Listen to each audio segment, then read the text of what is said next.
Hey guys, tonight we drift back to the year 661 CE, right into the heart of Damascus. The air heavy with the scent of cardamom and dust, the sound of hoofbeats echoing down the limestone streets. You stand near the city gates, where traders whisper of new rulers and soldiers polish their swords under the setting sun. Somewhere beyond the walls, the muezzin's call rises through the evening haze, trembling slightly as if even the wind holds its breath. The Caliph Ali has just been killed in Kufa, struck down while praying, and the entire Muslim world teeters on the edge of chaos. You can almost feel it in your bones, the uncertainty, the dread, the thin hope that peace might finally return. Spoiler, it won't come easily. If you were actually here, you'd probably want to start walking the other way before someone mistakes you for a messenger. But since you're safe under your blanket, you get to watch history unfold. The moment the Islamic Caliphate shifts from its early fragile idealism into a full-blown empire. This is the rise of the Umayyads, 661 CE. The dawn of the first Islamic dynasty. If you're watching from somewhere far away, drop your location and the time down below. Let's see who's tuning in from which corner of the old Umayyad world. And hey, if you think surviving 7th century politics sounds easier than your Monday morning, think again, grab your tea, get cozy, and let's ride into Damascus together. This is where the story begins. The streets of the city feel older than the empire itself. Damascus has been standing for centuries, Aramaean, Roman, Byzantine, layer upon layer of history compacted into stone. The walls still bear Greek inscriptions, olive presses hum in the distance. But tonight something new is stirring. The banners hanging over the citadel are no longer Byzantine red. They are plain, unadorned cloth, marked only by the Shahada. Soldiers from across Arabia gather in the courtyards, their dialects mixing into a rough Arabic melody. Some fought under Ali, others under Muawiya. They eye each other warily, like wolves forced into the same den. You slip past a group of Syrians arguing with a merchant from Medina. The Prophet said the Caliph must be chosen, one hisses, and yet, the other replies, the world chooses stability. It's a simple exchange, but that tension between principle and power will define everything that follows. Muawiya ibn Abi Sufyan sits just a few streets away, in a shaded hall perfumed with frankincense. For decades he served as governor of Syria, appointed by the Caliph Umar himself. He knows the art of survival. He fought the Byzantines, kept order among the tribes, and mastered diplomacy like a desert fox. But now, with Ali gone, he steps into a far more dangerous role, the fifth caliph, and the first to claim power through strength rather than consensus. His rivalries with Ali's followers are legendary. The wounds of the first fitna, the civil war that split the Muslim community, still bleed across the empire. Iraq and Arabia simmer with resentment, Egypt trembles in indecision, and only Syria stands firmly behind him. Outside, the people murmur, is this what the Prophet intended? The Caliphate was supposed to unite believers under justice and faith, not become another kingdom. But Muawiya understands something few others do. Ideals are fragile. Institutions last. If Islam is to endure, it needs order, even if that order comes draped in royal robes. You pass through the Umayyad household courtyard. His family name itself whispers controversy. Once enemies of the Prophet, the Umayyads had fought fiercely against Muhammad's followers before converting. To some, that makes them pragmatic survivors. To others, opportunists who slipped into power under divine camouflage. Still, in the flickering lamplight, their court gleams with discipline. Secretaries record decrees in Greek and Arabic. Messengers ride out with sealed letters to Egypt, Yemen, and Persia. A new system is taking root. The world's first Islamic empire is being built one dispatch at a time. In the distance, the call to prayer rings again. Muawiya rises, adjusting his cloak, his face calm but unreadable. Around him sit men who will shape the next century, generals hardened by desert campaigns, scholars from Medina uneasy with the new order, and tribal chiefs who now see the Caliph as more than a spiritual guide. He's their ruler, their paymaster, their source of stability. You look out over the rooftops and realize something profound. This is no longer a tribal confederation. It's a state, centralized, bureaucratic, ambitious. The era of small councils and shared leadership has faded like the smoke curling above the oil lamps. In its place, the machinery of empire hums quietly into motion. Still, the air vibrates with unease. News travels slowly, but rumors travel fast. Some say Ali's sons Hassan and Hussein will challenge Muawiya. Others whisper of divine punishment for the shedding of Muslim blood. Across the Arabian Peninsula, tribes debate allegiance in heated gatherings under the stars. You can almost hear the arguments, loyalty versus legitimacy, order versus justice, and somewhere, someone mutters, the sword has settled what the Quran could not. At the edge of the city, a group of soldiers pack their gear, veterans of the long wars against Byzantium. One jokes that at least fighting Romans was simpler. They didn't quote scripture at you between sword swings. Another laughs, and for a brief moment, the heaviness lifts. But beneath the laughter lies exhaustion. Decades of war, from the Prophet's campaigns through the Ridda Wars and the great conquests, have drained everyone. What the people crave now is peace, even if it comes under a monarch's banner. You step through the bustling market, dates, honey, silk and weapons stacked high. The talk isn't just about politics, it's about survival. Merchants wonder if the new caliph will keep the trade routes open. Pilgrims hope the roads to Mecca remain safe. Farmers whisper about taxes. Every detail of life, from the coins in one's hand to the prayer one whispers, is about to change. By nightfall, the desert cools. A faint breeze drifts over the city, carrying the smell of wet clay and smoke. Somewhere, a poet recites a verse, lamenting the loss of unity. "We fought for faith and found thrones instead," he sighs, as listeners nod in the dark. It's a moment heavy with irony, because even as people mourn what was lost, the empire they helped create is already reshaping the world. Muawiya, ever cautious, sends letters to distant provinces, affirming his role as caliph. He doesn't proclaim divine right or claim prophecy. He claims continuity, a steward of stability after chaos. It's a clever move. To his critics it sounds humble, to his allies it sounds permanent. And so the sun rises over Damascus on a new kind of Islam, one that must balance revelation with governance, justice with expedience, spirit with survival. You watch the first light hit the dome of an old Roman basilica soon to become a mosque, and it feels symbolic, one civilization's stones forming the foundation of another's dream. For now there's calm, fragile, imperfect, but real. People wake to pray, to trade, to live. But beneath it all, you sense that this peace rests on a knife's edge. The story of the Umayyads is just beginning, and you're standing right in the middle of it, history breathing against your neck, whispering, "Don't blink." The peace that follows Ali's death feels like the silence after a sandstorm, too still, too temporary, the air thick with dust and unspoken grudges. You wander through Kufa, where the walls still bear scars from recent clashes. The once bustling city, Ali's capital, is drained and uncertain. The people wear exhaustion on their faces like a shared illness. You pass old veterans leaning on spears, their eyes clouded with disbelief, muttering prayers for the man who had been both their caliph and their martyr. The assassins, Kharijites, have scattered like desert scorpions, their ideology more dangerous than their swords. They preach that any sinner, even a caliph, can be slain in God's name. And just like that, unity, the fragile glue that held the early Muslim community together, has shattered again. Everywhere you go, you hear the same sigh. We fought our brothers, not the Byzantines. The first fitna, the first great civil war of Islam, has left wounds deeper than the rivers of Iraq. It began years earlier, after the assassination of Uthman, the third caliph, whose rule had been plagued by accusations of nepotism. When Ali became caliph, many accepted him as the Prophet's rightful cousin and son-in-law, but others, especially Muawiya, refused allegiance until Uthman's killers were punished. What started as a demand for justice spiraled into war. Battles at Siffin and Nahrawan, the arbitration debacle, the rise of the Kharijites, and now, Ali's death in a mosque. The war wasn't about faith alone, it was about leadership, legitimacy, and the price of unity. You find yourself near the Euphrates, watching the water roll lazily past as if indifferent to human tragedy. Somewhere upriver, Ali's body lies buried in Najaf, his tomb quiet and unmarked, a secret known only to a few. His elder son Hassan, weary of bloodshed, has taken his father's place in Kufa, though his heart isn't in it. People gather to pledge allegiance, but their hands tremble. No one wants another war.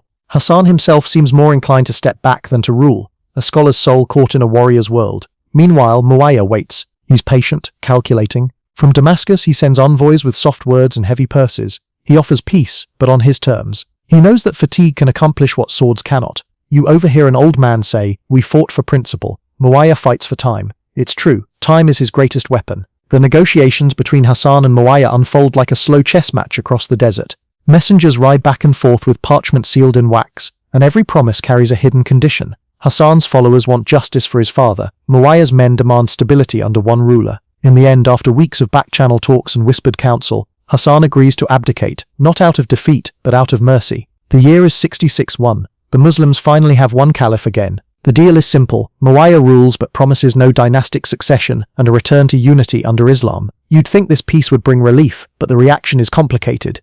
Some Kufans weep, others rage. To them, Hassan's abdication feels like surrender. A few radicals call him cowardly, but those who've buried sons and brothers know better. "He spared us another fitna," one woman murmurs, wrapping bread for her children. That's more courage than killing. When Hassan leaves Kufa for Medina, he looks back at the city that devoured his father and mutters a farewell that feels almost like prophecy. You can see the tension in every step of his camel, the unease of a man carrying not defeat but disillusionment. He will live quietly now, his name whispered like a prayer and a warning. That righteousness without pragmatism can destroy the righteous. Back in Syria, Muawiya receives word of Hassan's withdrawal. He doesn't celebrate publicly, no triumphal procession, no arrogance. Instead, he prays in the great mosque of Damascus and thanks God for ending the strife among believers. But behind closed doors, he allows himself a thin smile. The empire is whole again, or at least it looks that way on a map. You travel with a caravan north toward Damascus, passing through the Levantine plains. The fields here are green and well irrigated, a stark contrast to the dry heart of Arabia. Syrian soldiers patrol the roads with quiet confidence.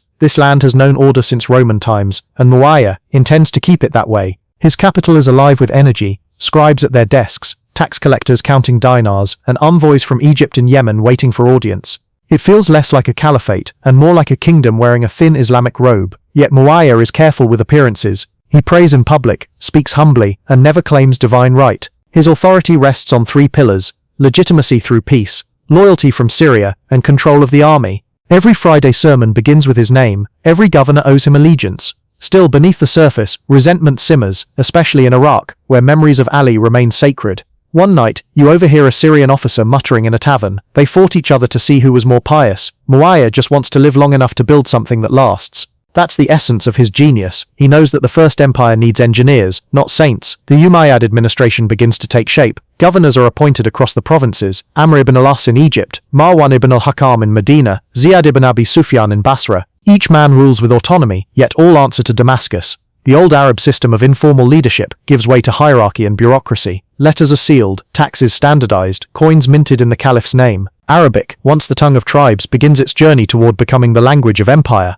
But not everyone embraces the change. The Kharijites, the extremists who once opposed both Ali and Muawiya, remain scattered across Iraq and Arabia, staging ambushes and assassinations. They reject compromise entirely, declaring anyone who sins an apostate. To them, Muawiya's diplomacy is just hypocrisy wrapped in silk. You can almost hear their furious sermons echoing through the desert. There is no judgment but God's. And yet, ironically, their Puritanism only strengthens Muawiya's hand. Every rebellion justifies tighter control. Meanwhile, in Medina, Hassan lives quietly with his brother Hussein, occasionally visited by travelers who seek their blessing. Their house is simple, their meals frugal. The Prophet's bloodline survives, but its political power fades. Rumors spread that Hassan has been poisoned, perhaps by a rival faction, perhaps by the sheer bitterness of politics itself. His death, when it comes, feels like the final curtain on the dream of an ideal caliphate. You return to Damascus once more, and this time the city feels different. The anxiety has dulled into routine. Muawiya's guards march confidently through the markets, banners hang from the gates, children play by fountains built with Roman stone. The empire has entered a new phase, less spiritual, more practical, undeniably effective. At sunset, Muawiya walks the palace balcony, watching the horizon where the desert meets the sea. Somewhere out there lies Arabia, proud, restless, and forever skeptical of kings. But here in Syria, the foundations of empire are firm. He knows history will judge him harshly for ambition, but he's willing to bear it. After all, as he once said with a half-smile, "I do not fight for prayer or fasting, I fight so that order may stand." The wind rises off the hills carrying the scent of olive and dust. You can almost imagine the empire breathing, weary but alive. The first storm of civil war has passed, but the air still trembles with thunder waiting beyond the horizon. The morning light spills across the white stones of Damascus as if blessing a city reborn. You wake to the clatter of hooves in the street, messengers riding out under Muawiyah's seal, carrying orders bound for Egypt, Yemen and Iraq. Each parchment carries his careful handwriting, neat and deliberate. The empire may stretch from Libya to Persia, but every order begins here, in the caliph's hand.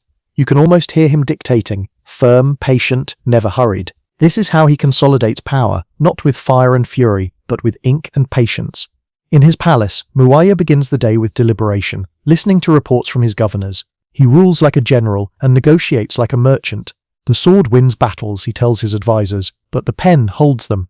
And in a world still haunted by the memory of the fitna, that lesson is everything. Syria is his stronghold, its soldiers loyal, its tribes tied by favor and gold. But elsewhere, allegiance remains fragile. Iraq still seethes with nostalgia for Ali. Egypt is divided between pragmatists and purists. Arabia watches, quietly judging, its pride never fully conquered. You stroll through the administrative quarter, narrow halls packed with scribes. Most of them are Greek Christians, their pens dancing across parchment in a mix of languages. The early Umayyad state doesn't yet have an Arabic bureaucracy. Official records are kept in Greek, Persian and Coptic depending on the region. Muawiya isn't bothered. He's not here to erase the old systems, he's here to master them.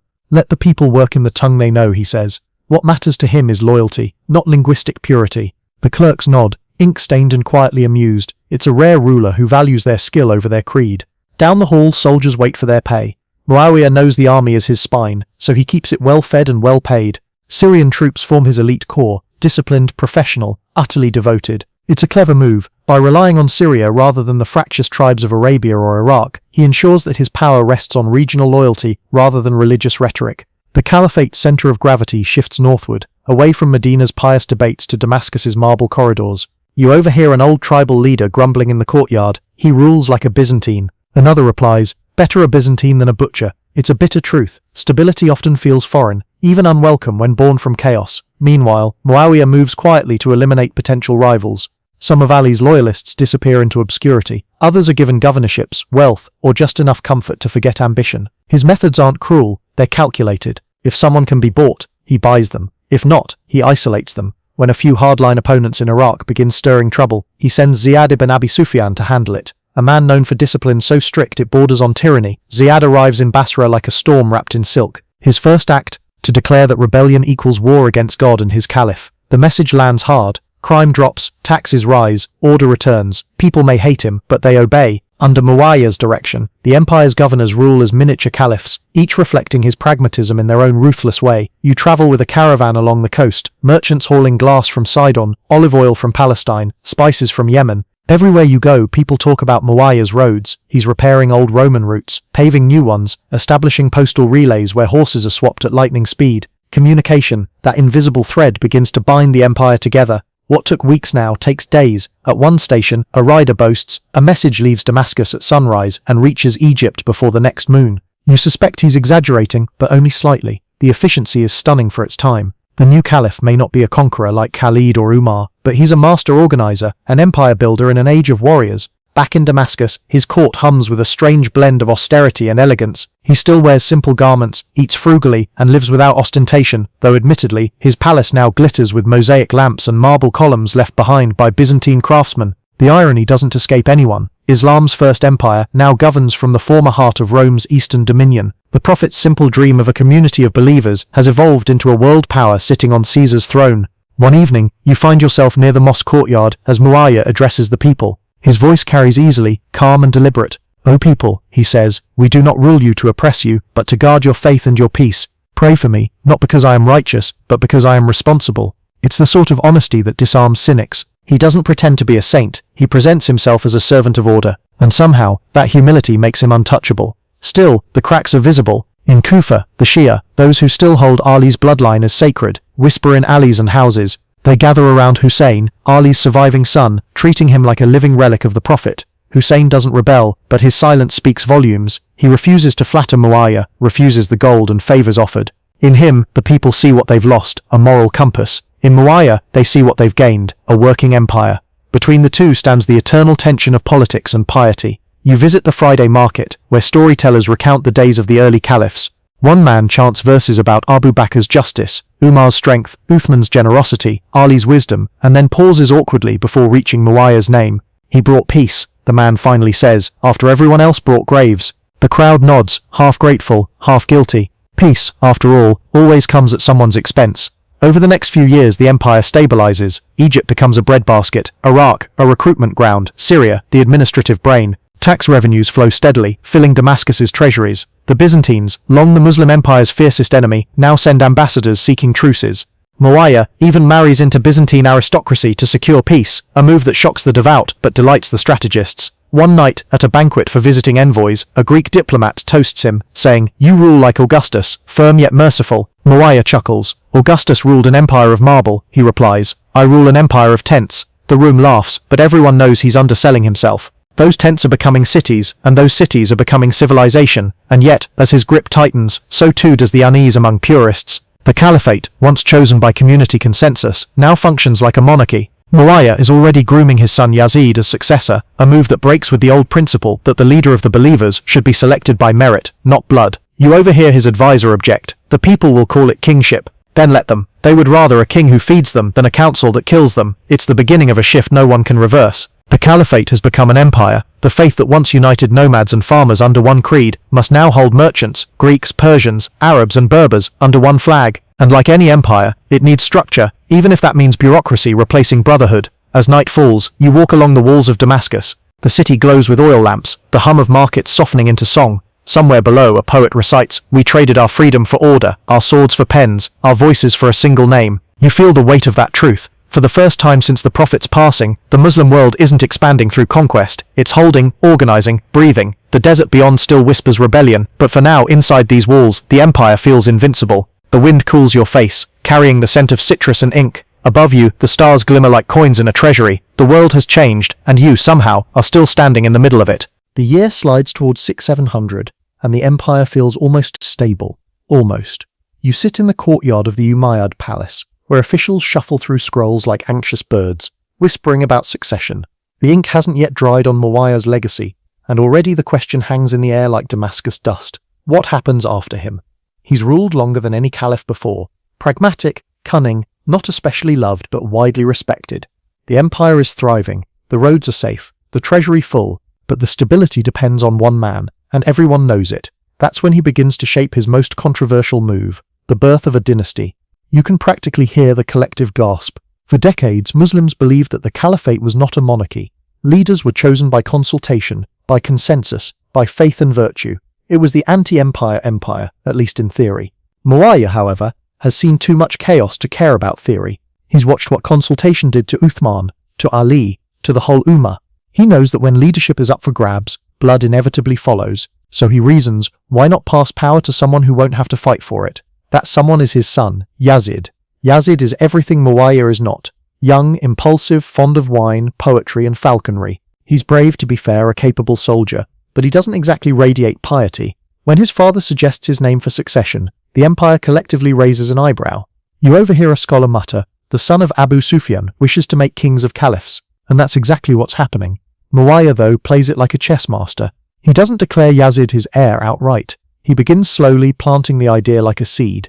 Letters go out to governors and tribal leaders asking for bay'ah, an oath of allegiance to Yazid, while Muawiya still lives. It's framed as a gesture of continuity, not coronation.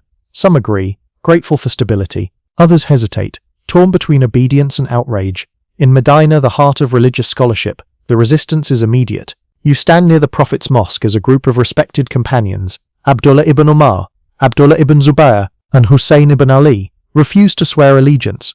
Their message is clear. Islam is not hereditary. We will not turn the caliphate into Caesar's court, Ibn Zubayr declares, his voice echoing through the courtyard.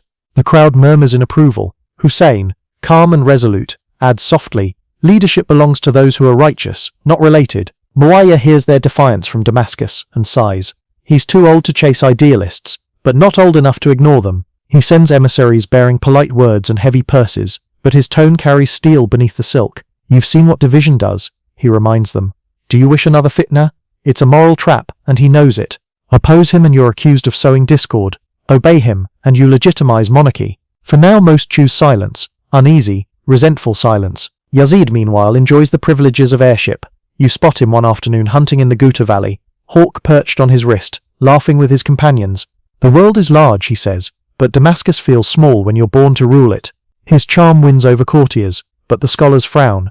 Word spreads of his indulgences, fine clothes, music, poetry that drips with sensuality. The purists grumble, he drinks in daylight. Whether it's true or not hardly matters. Perception becomes prophecy. In the palace, Muawiya gathers his advisors. Some counsel against the plan. The Arabs will not accept a king, one warns. Muawiya nods. They accepted worse. They accepted chaos. He's not deluded about what he's doing. He knows he's rewriting the rules. Better a dynasty than anarchy, he mutters, gazing out over the city he built from dust and ambition. They'll thank me when they realize order is mercy. Still, not all is strategy. Age has softened him. You catch him one night praying alone in the mosque, his whisper barely audible. "O Lord, I did what I thought best. Forgive me for what I could not make pure." It's a rare glimpse of the man behind the mantle, not the wily governor or the ruthless politician, but an old believer haunted by necessity. Years pass. Muawiya's health begins to fail. His hair greys, his voice thins, and rumors of his death circulate monthly. Yet he clings to power, unwilling to let go before every piece of his succession puzzle is in place. One by one, he secures oaths from reluctant governors and tribal chiefs. Only a few figures remain unbent. Ibn Zubayr, Ibn Umar, and Hussein. They'll define the next chapter, but for now, they wait, biding their time. You stroll through the streets of Damascus, and it's hard not to notice the change. The calligraphers are busier than ever, inscribing verses on palace walls. Builders carve out gardens and fountains, their marble borrowed from old Roman ruins.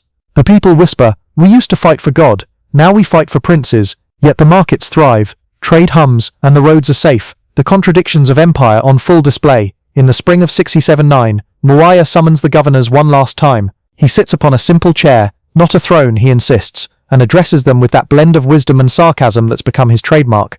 "I do not claim holiness," he says, "only the patience to survive holier men." The hall chuckles. "I have kept the peace, fed the people, and guarded the faith as best I could. When I am gone, obey my son as you obeyed me, if he keeps you safe. If not, you will replace him, as God replaced those before." It's the closest thing to a political will the caliphate has ever known. Later, in private, he speaks to Yazid. "You're close enough to overhear, though you feel like you shouldn't. Rule lightly, my son," he advises. "The Arabs obey from pride, not fear. Be generous with money, and sparing with blood. Rule as if every man before you remembers being free." Yazid nods, half listening, his eyes already set on the horizon. Muawiya sighs. He knows the boy's fire can either forge or destroy the empire. When the old caliph finally dies in 680, the news spreads like desert wind. The mosques fill with solemn prayers. The people whisper that the age of companions has ended. And in a way it has. With Muawiyah's passing, the last link between the early caliphate and imperial governance is gone. Yazid steps forward, crowned not by shura, but by inheritance, the first hereditary caliph in Islamic history. The Umayyad dynasty is born. You stand once more in the streets of Damascus as the banners change, black fabric catching the morning sun. A preacher declares, "Obey your ruler and avoid discord." The crowd murmurs its assent, weary, uncertain, obedient. Far away in Medina, Hussein and Ibn Zubayr hear the same news and exchange grim looks. The old wound of legitimacy, barely healed, is about to reopen. The people of Syria rejoice, the people of Iraq grit their teeth. In one corner of the empire, poets praise the new caliph as Yazid the Youthful. In another, they whisper that tyranny has worn the cloak of piety. The caliphate has become a kingdom, and though no one knows it yet, that crown will soon drip with blood. For now, though, Damascus basks in the illusion of continuity. You watch the sunset from the same walls where Muawiya once stood, the city glowing gold beneath the dying light. The empire he built stands strong, but its foundation trembles quietly, waiting for the first storm to test it. The city of Damascus wakes earlier these days, the smell of bread and ink mingling in the air. You drift through its wide streets as Yazid's officials set about the business of ruling an empire that now stretches from the Atlantic to the borders of India. It's a staggering expanse, and you can almost feel the strain of holding it all together. Bureaucrats scribble orders in cramped handwriting. Soldiers drill beneath banners faded by sun and sand, and tax collectors tally grain, gold and goats with equal seriousness. The Umayyads have turned the faith of revelation into the machinery of empire, and you're standing right in the middle of its hum. But let's not rush past the irony. A century ago, the people here prayed inside Roman basilicas. Now those same basilicas serve as the blueprints for mosques. The air still carries a faint echo of Greek hymns, replaced now by the measured cadence of Arabic recitations. The shift isn't just political, it's cultural, linguistic, administrative. Damascus, once a provincial outpost, is now the nerve center of the Islamic world. The Umayyad administration is evolving fast. Under Yazid's reign, and then under his successors, the empire begins to professionalize in ways that would make even the Byzantines nod approvingly. Each province has a governor, wali, a tax officer, amili, and a judge, qadi. Their reports flow back to Damascus, where clerks translate, tabulate and store them in archives lined with papyrus scrolls. You peek over a scribe's shoulder. His document is a tax record from Egypt, written half in Coptic, half in Arabic. "It's changing," he says, without looking up. "Next generation, all in Arabic." He's right. Caliph Abdul Malik, Muawiyah's later successor, will one day decree Arabic the official language of government, replacing Greek and Persian across the empire. But even now you can see the groundwork forming. Coins stamped with Arabic phrases, officials learning to speak the language of their rulers, mosques replacing churches as civic centers. It's not forced conversion, not yet. It's something more subtle, a bureaucratic revolution disguised as paperwork. You wander into the treasury, where scales glint in lamplight. Gold dinars from Byzantine mints mingle with silver dirhams from Persia, their crosses and fire altars carefully hammered out and replaced with the words La ilaha illa Allah. The coinage itself tells the story. The Umayyads aren't destroying the world they conquered, they're repurposing it. The old empires are being translated, quite literally, into Arabic. In the palace courtyard you hear a governor from Basra presenting his quarterly report to Yazid's council. "Trade with India thrives," he boasts, "and our ships sail from Siraf to Ceylon." The caliph nods, satisfied. The Indian Ocean has become an Umayyad lake, dotted with merchant vessels carrying spices, pearls and silk. Taxes from those routes fill Damascus with wealth unimaginable to the early caliphs, enough to fund soldiers, builders, poets and of course a small army of accountants. Still, the people don't call it empire. They call it Dar al-Islam, the abode of Islam. It's not an empire of borders, but of belief, at least in theory. In practice, of course, it's both. The Caliphate now governs Muslims and non-Muslims alike, Christians, Jews, Zoroastrians, each bound by treaties and taxes. The jizya tax paid by non-Muslims fuels the state's coffers. It's cheaper than war, one official jokes, counting silver with a grin. You almost laugh, but there's a bitter edge to his humour. The piece of empire, like everything else, has a price. You pass the law courts next, bustling, noisy, and surprisingly diverse. Judges debate everything from property disputes to inheritance, quoting verses and precedents. The Qadi system is still forming, blending Quranic ethics with Persian and Roman legal habits. One scholar mutters, "We borrow from the Greeks, the Persians, and call it justice in Arabic." You want to tell him that's exactly how civilizations evolve, but he already knows. At the center of this intricate web sits Damascus, pulsing like a heart. The Great Mosque, once a Roman temple to Jupiter, later a Byzantine cathedral, now dominates the skyline. Inside, lamps sway gently under painted arches, and the marble floor cools your bare feet. The call to prayer echoes through the halls, rolling over mosaics that shimmer with gold and green glass. Builders work day and night expanding it under the guidance of Abd al-Malik's architects, who blend Byzantine geometry with desert austerity. It's breathtaking, not just as a place of worship, but as a statement. Islam isn't just here to pray, it's here to endure. Outside, in the sock, life hums at a different rhythm. Merchants sell saffron from Khorasan, furs from the Caucasus, and ivory from East Africa. The air smells of cumin and horses. Traders haggle in half a dozen languages, switching fluidly between Arabic, Greek, and Persian as easily as you swipe between apps. Business before belief. One merchant laughs when asked about his religion. You suspect the Umayyads would approve. Money, after all, speaks the universal tongue of stability. Still, there's discontent bubbling beneath the polished surface. The old tribal hierarchies, Quraysh over Yemenis, Arabs over non-Arabs, haven't disappeared. If anything, they've hardened. Many Mawali, non-Arab converts to Islam, find themselves second-class citizens, taxed like foreigners, barred from high office. They pray in the same mosques, fight in the same wars, but remain outsiders in the empire they help sustain. Islam says we are brothers, one Persian convert tells you, but the treasury says we're cousins, and poor ones. You jot that down mentally, it'll matter later. Meanwhile, Yazid's reputation doesn't help the image of the caliphate. He's more interested in hunting falcons than hearing petitions. In the evenings you hear music from the palace, oud strings and laughter mixing with the distant call to prayer. His leniency toward the aristocracy and indulgence in luxury scandalize the pious. But even his critics admit, the administration runs like a clock. The governors know their jobs, the taxes arrive on time, and the army stays disciplined. The empire may not love Yazid, but it functions under him. In one of the chancery halls, a young scribe explains how communication works. "We use wax-sealed scrolls," he says, pointing to a rack of pigeon cages. "When the caliph writes to Egypt, the message rides on wings before it rides on horses. You blink, a literal airmail service, centuries before the concept had a name. It's brilliant, if slightly chaotic. Sometimes pigeons deliver the wrong letter to the wrong province. Bureaucracy, it turns out, has a sense of humour. By night, Damascus glows softly under oil lamps. You find yourself walking along the Barada River, where poets gather to perform verses about conquest, faith, and occasionally, wine. One recites, "From desert tents we came, with verses as our swords, and now we build with marble what began with words." It's catchy, and true. The Umayyads have turned the Prophet's message into architecture, law, and governance.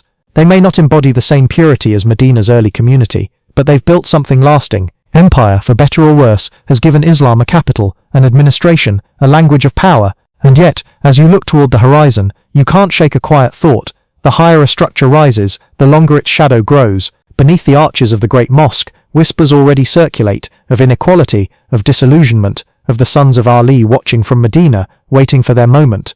The Umayyads may rule by coin and decree, but memory rules by heart, and hearts don't forget. Still, for now, Damascus hums like a well-oiled engine. The sound of scribes' quills blends with muezzin's calls, the scent of parchment with orange blossom.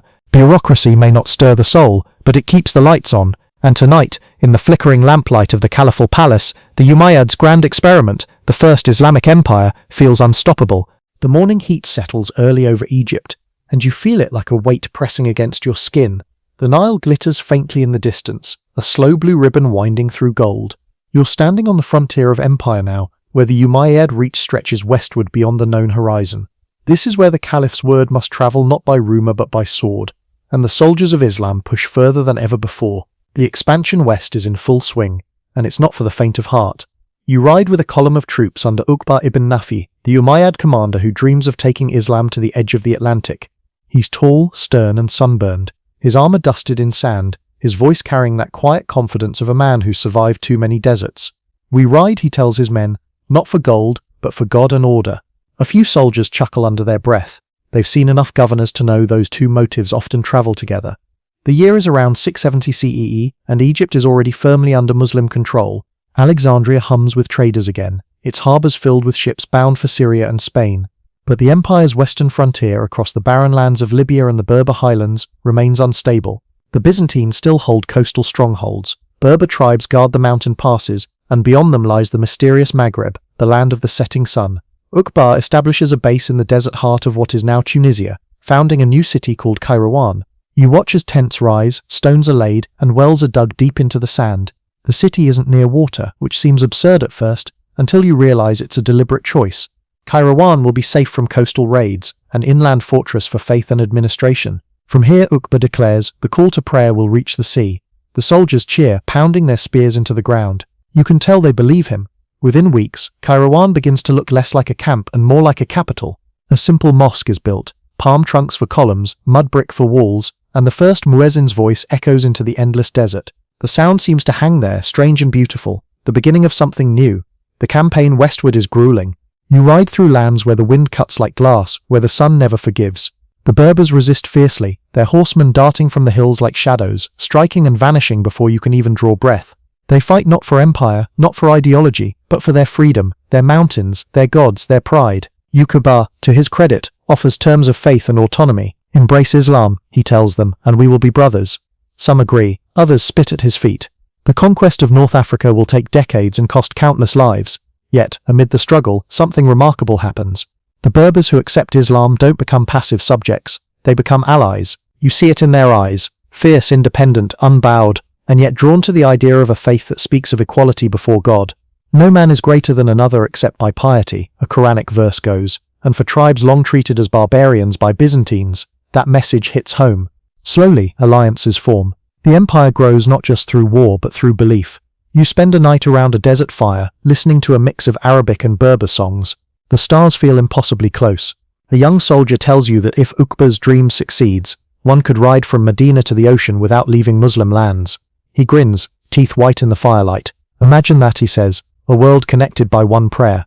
You want to believe him, but you've seen too many borders drawn in blood to think they'll ever disappear completely. By day, you ride through abandoned Roman forts. Columns still stand, cracked and sun-bleached, inscriptions in Latin fading under drifting sand. It's eerie, like walking through the bones of empires past. The Byzantines thought they'd last forever, a soldier mutters, tossing a pebble at a broken arch. Maybe in 1,000 years someone will say the same about us. You smile, knowing he's probably right. Every empire begins by thinking it's eternal. Still, progress continues. The Umayyad banners reach as far as the Atlantic coast by the 680s. Legend says Uqba rides his horse into the waves near Tangier, lifts his sword to the sea, and cries, "O Lord, if this ocean did not stop me, I would ride on to the lands beyond." It's a grand moment, whether true or embellished, the kind of line historians love because it captures the spirit of the age. Restless, ambitious, half divine, half foolish, but empire building has its cruel mathematics. When Uqba rides back east, his army is ambushed near Biskra by a coalition of Berbers and Byzantine remnants. You hear the clash before you see it, shields splintering, cries in Arabic and Berber mingling in chaos. The desert swallows the sound quickly. By nightfall, Uqba lies dead beside his horse, his sword half buried in sand. His campaign ends not in glory, but in dust. The empire mourns him as a martyr, and Kairouan becomes a shrine to his memory. Yet even in death, his dream endures. In the following decades, other generals, Musa ibn Usayr, Tariq ibn Ziyad, will pick up where he left off. Under their command, North Africa becomes fully integrated into the Umayyad realm. You'll see Berber cavalry joining Arab forces, their horses lean and fast, their loyalty sealed by shared faith and shared spoils. From these campaigns will come something astonishing, the leap across the Strait of Gibraltar, where the banner of Islam will soon touch the soil of Europe, but that's a story for later. For now, the western provinces settle into a new rhythm. Kairouan flourishes, its mosque rebuilt in stone, its scholars studying Quranic law alongside astronomy and medicine. Trade blooms across the Mediterranean once more. Olive oil from Tunisia, gold from the Sahara, slaves and textiles flow through markets that had lain dormant since Rome's fall. Damascus smiles upon it all, content to see its coffers fill. Yet you can sense an undercurrent. The distance between Damascus and the frontiers isn't just geographical, it's emotional. The men who fight and die in the Maghreb often feel forgotten by the bureaucrats in Syria. They count our victories in taxes, one veteran grumbles, but not our dead. It's the eternal empire problem. The center thrives on the edge's blood.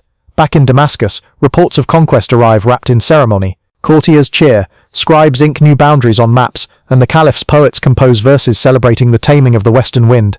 No one mentions the cost. Empires, you realize, are built as much on silence as on conquest. Still, there's no denying the grandeur of what's unfolding. You stand again by the walls of Kairouan, watching the sun melt into the dunes. A new city, a new faith, a new world, all forged in less than a century. The desert glows red, the call to prayer rises, and for a fleeting moment, the horizon feels infinite. Somewhere far to the east, the scribes of Damascus record another victory. But out here, at the edge of everything, you understand something they don't.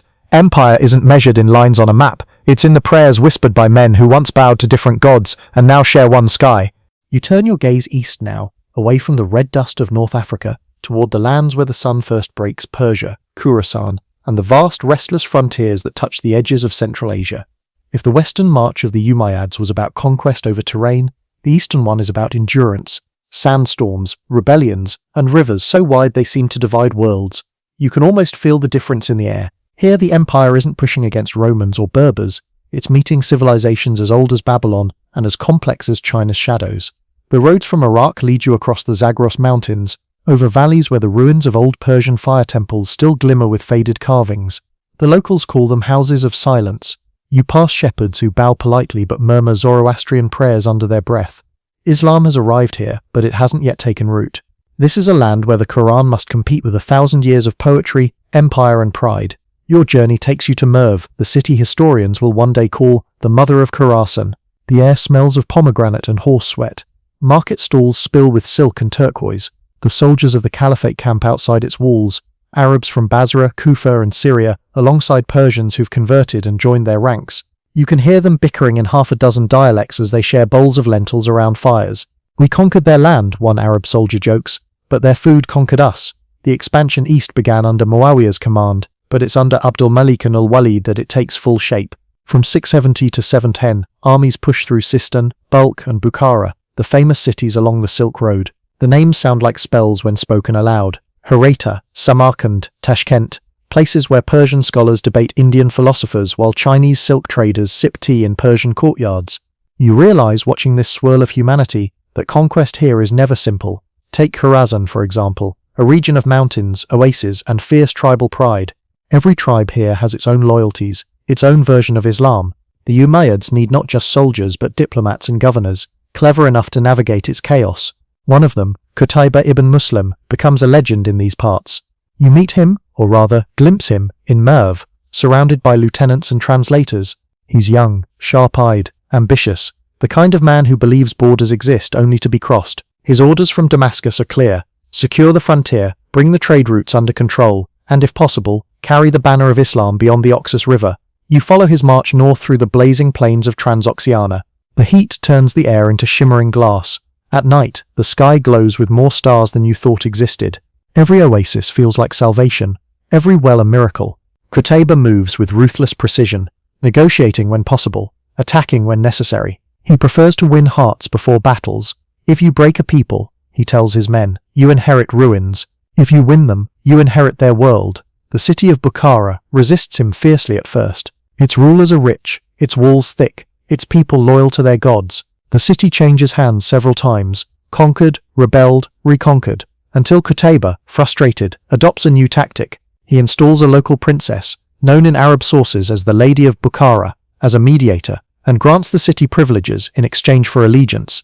Slowly, grudgingly, the people accept Islam, not by the sword but by the steady drip of policy, trade, and intermarriage.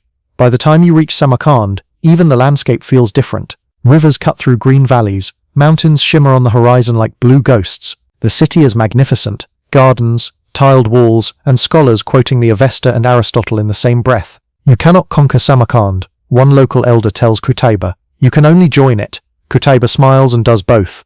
The Friday call to prayer soon echoes from the same towers that once rang with temple bells. You can't help noticing how the empire changes with every mile east. In Damascus, Islam feels like authority. In Kufa, like identity. But here in Khorasan, it feels like curiosity, a lens through which ancient cultures are being reinterpreted.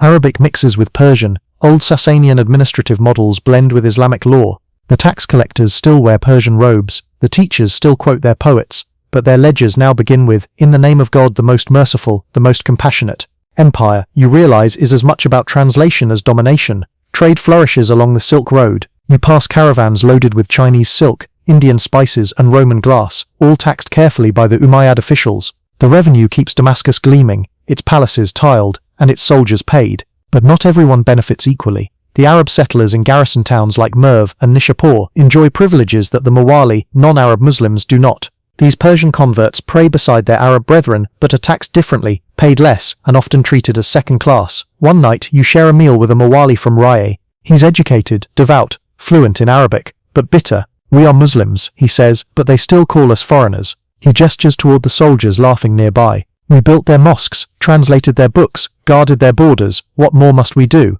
You don't have an answer. You just know this quiet resentment is growing like a fault line beneath the empire's shining surface. Beyond the Oxus, Qutaybah's campaign reaches Fergana, brushing against Chinese influence. When you see the soldiers crossing the river on makeshift rafts, the scene looks unreal. Arabs from the Hijaz now standing at the doorway of China. They fight in silk robes looted from the very merchants they tax. It's absurd and magnificent.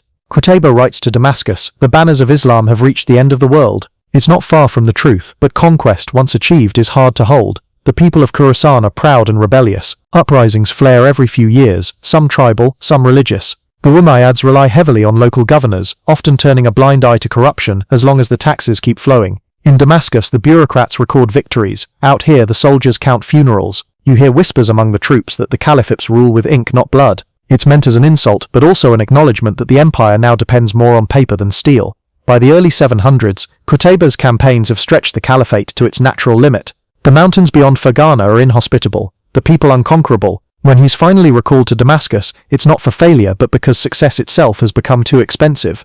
The empire is now too vast for one man's ambition to sustain. He leaves behind garrisons, mosques and governors, but also resentment and restlessness, the twin inheritance of every conqueror.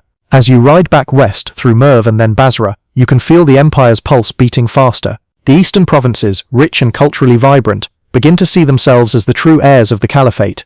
More sophisticated, more industrious, more deserving than the complacent rulers in Damascus.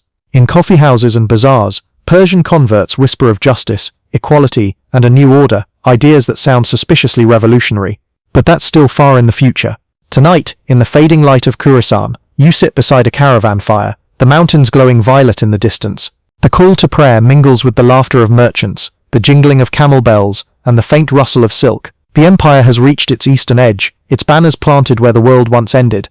Yet even now, as the desert cools, you can feel that expansion has its price, for when a flame burns this wide, something at the center must soon begin to dim. The wind in Kufar carries the smell of cardamom and camel sweat, the hum of traders shouting prices, the soft slap of sandals against packed earth. You drift through the city's markets and realize that this, not the battlefields or the mosques, is where the empire truly breathes. The era of conquest has slowed, and the age of commerce has begun. Under the Umayyads, cities like Damascus, Basra, Fustat and Kufar thrum with trade, chatter and ambition. The soldiers may have drawn the borders, but it's the merchants, scribes and artisans who keep the empire alive. You make your way through Kufar's bazaar, an almost comic assault on the senses, piles of saffron glowing like small suns, sweet figs bursting in baskets, traders haggling in Arabic, Greek and Persian all at once. You hear a man yell, "Fine Yemeni leather," while another boasts of Indian steel sharper than the devil's tongue. A merchant from Transoxiana displays Chinese silk woven with gold thread. Beside him, a farmer sells dates from the banks of the Euphrates. Every item carries the faint scent of another land. This isn't just a marketplace, it's a map of the Umayyad world, laid out on carpets. You follow the sound of hammering and find a street of coppersmiths shaping pots, armor and jewelry. The heat makes your eyes water, but the rhythm of the work is hypnotic. A young apprentice grins and says, "Damascus sends its orders here. They say Kufan metal lasts longer than loyalty." He laughs, then lowers his voice. But loyalty still pays better. His joke isn't wrong. The Umayyad's strength lies in the economy as much as the army. Back in Damascus, Abd al-Malik and his successors have turned governance into an art form. Taxes from Egypt's harvests, trade duties from Persia, and caravan tolls from Arabia flow into the caliphal treasury. For the first time there's a standing system, measured, recorded, predictable. And with that comes something brand new in the Islamic world: professional administrators. They aren't soldiers or scholars, they're men of numbers and parchment. They live for balance sheets. You spend a day in the chancery offices, watching clerks work like human calculators. The hum of scribes fills the air, the steady scrape of reed pens on papyrus. They record shipments of olive oil, track the weight of silver from Persia, and tally taxes down to the last dirham. You overhear one clerk complain, "We manage an empire of believers, but it's the unbelievers who pay best." He's referring to the jizya tax levied on non-Muslims, one of the empire's economic backbones. It funds roads, wells, and fortifications. "Without the Christians and Jews," he mutters, "we'd be broke before Ramadan." The empire's diversity is staggering. You find Egyptian Copts working as accountants, Persian scribes drafting laws, Greek engineers maintaining aqueducts. Arabic may be the language of rule, but the empire runs on translation. The scribes switch tongues as easily as they switch pens. When Abd al-Malik orders Arabic to become the official administrative language, the clerks groan, then adapt. Within a generation, the coins, contracts, and decrees of 3 continents speak one script. You hold one of the new gold dinars in your hand, the first truly Islamic coinage, stamped not with a king's face but with words, La ilaha illa Allah, Muhammad Rasulullah. No portraits, no emperors, just faith, turned into currency. In Basra near the Gulf, ships creak at the docks. The sea smells of salt and pitch. You walk along the harbour, watching sailors load goods from India, pepper, cinnamon, ivory, textiles. Basra has become the empire's maritime gateway, a melting pot where Arabs, Persians, Indians, and Africans trade jokes as easily as goods. You meet a captain from Oman who brags that he's sailed as far as the Malabar coast. They say the Indians pray to 1,000 gods, he laughs. I tell them we have one god and 1,000 taxes. Even the deserts have turned profitable. In the Hejaz, the pilgrimage routes to Mecca and Medina are now safe and bustling. Caravans bring pilgrims from as far as Spain and Khorasan. Inns, water stations and markets spring up along the way. You pass one evening through a caravanserai near Tabuk, where travelers trade stories over roasted lamb. One man from Egypt says, "We come for faith, but leave with profit." He's not wrong. Pilgrimage and commerce are twins, born from the same journey. Meanwhile, the urban centers explode in population. Damascus's streets overflow with merchants and scholars, its new palaces shimmering with mosaics that borrow Byzantine patterns and Persian motifs. In the evenings, you stroll under lanterns strung between houses, listening to musicians pluck ouds while poets recite verses about love, loss, and taxes, in that order. There's something intoxicating about the city's mix of the sacred and the mundane. You can pray in the mosque at dawn and buy silk by noon. But prosperity always comes with friction. Wealth brings inequality, and the gap between the Arab elite and the non-Arab Mawali widens. In Kufa and Basra, Persian converts complain that they do the empire's work but see little of its reward. "They tax us like infidels," one mutters, and quote the Quran when we protest. Arab tribal nobles still dominate the army and administration, their names filling every ledger of promotion. The Umayyads justify it as maintaining order, but the resentment is building, slow and quiet as sand piling in a storm. You hear whispers in the markets, not yet rebellion, but the raw material of one. "The Prophet said all believers are equal," says a merchant to his friends over coffee. But in Damascus they say some are more equal than others. It's a dangerous sentiment, the kind that travels faster than caravans. Still, for now, business drowns it out. Money has a way of smothering ideology, at least until the next crisis. The empire's trade routes form a web across the world. From Andalusia to Sind, goods move like blood through veins of sand and sea. You ride with one caravan from Damascus to Merv, 3 months of dust, danger, and delirium. You see lions near the Tigris, snow on the Iranian plateau, and stars so bright they make you dizzy. The road is harsh, but it binds the empire together in ways armies never could. At night, around campfires, merchants gossip about distant lands. In China they say the emperor eats with chopsticks of gold. In Rome they wear wool even in summer. In Sind the women weave cloth so fine it passes through a ring. The stories blur borders, turning the Umayyad world into something more than conquest, a civilization of exchange. In the towns along the route, you notice something new rising: caravanserais, mosques, schools. The Arabic calligraphy on the walls grows more refined, the architecture more ambitious. You can sense it. Islam is no longer just a religion of tents and swords. It's becoming a civilization of scholars, traders, and artisans. The Umayyads may be remembered for their politics, but they've also built the infrastructure of culture itself. Still, every empire hides its fragility beneath its gold. You overhear a tax collector in Merv complaining about corruption in Damascus. "The caliph's men take their cut before the ink dries," he mutters. In another town, a judge sighs. "Justice is fast for the rich and patient for the poor." Even the merchants grumble that bribes are now just another kind of tax. It's all said half in jest, half in despair. And yet as you walk through the Damascus souk at dusk, the air sweet with rosewater, the sound of children laughing, you can't deny the empire's vitality. It's imperfect. Yes, riddled with class, tribal and religious divides, but it's alive. In the golden light spilling from the great mosque, you see people of every colour and tongue mingling under one roof. Whatever its flaws, the Umayyad world hums with something irresistible: momentum. As you drift through the crowd, you hear a storyteller proclaim to his listeners, "Once we were a tribe with no walls, now we are a world with no end." You can't help but smile. For now at least, the empire's pulse beats strong, steady and full of promise, unaware that the same rhythm of prosperity will one day echo into the drumbeat of revolt. The call to prayer rises over Damascus, echoing off marble and minaret, and you realize the empire doesn't just sound different now, it looks different. The Umayyads have learned that architecture can preach louder than sermons, and stone can last longer than memory. This is the age of domes, arches and mosaics, where faith finds its form in geometry and colour. You wander through the city and feel it everywhere, Islam becoming visible, monumental, permanent. You start at the heart of it all, the great Mosque of Damascus, the jewel of the Umayyad world. It stands where a Roman temple once honoured Jupiter, and where a Byzantine cathedral once housed relics of John the Baptist. Now it bears Arabic inscriptions that stretch like silk across its walls. The transformation feels both radical and inevitable, as though history itself were changing languages mid-sentence. Workers chip away the old Christian mosaics and replace them with new ones, but not with scenes of prophets or saints. Instead, the walls bloom with intricate gardens, palm trees, rivers, and pavilions shimmering in gold and green glass. No faces, no idols, no kings, just paradise, abstract and eternal. You walk through the courtyard as the sun strikes the mosaics. They glitter like water. Children chase each other under the arches. Old men pray in the shade. A scholar nearby murmurs, "The Byzantines built heaven for emperors, we build it for everyone." It's an elegant summary of the Umayyad vision, to craft an empire that looks divine even when ruled by mortals. Inside, the marble floor is cool beneath your feet. The ceiling soars impossibly high, a canopy of cedar and gold. You can hear the muezzin's voice float upward like smoke. It's both soothing and commanding, a call to unity in a world too vast to see all at once. You close your eyes and imagine the pilgrims who'll come here for centuries, their footsteps echoing the same prayer. But Damascus isn't the only city dressing itself in grandeur. You travel south to Jerusalem, where another masterpiece rises, the Dome of the Rock. Built under Caliph Abdul Malik, around 691 CE, it's more than a shrine, it's a statement, a declaration that Islam has arrived not just to conquer, but to define the sacred landscape. You climb the Temple Mount as the morning light touches the golden dome, and for a moment it feels like the world itself is exhaling. The structure is perfect in its symmetry, an octagon wrapped around a gleaming drum of marble, its dome flashing like the sun caught in metal. The inside glows with colour, blues and greens and golds swirling into verses of the Quran written in Kufic script. God is one, it proclaims. He has no partner. You trace the calligraphy with your eyes, realizing how deliberate it is, an architectural sermon, refuting every rival creed in stone and glass.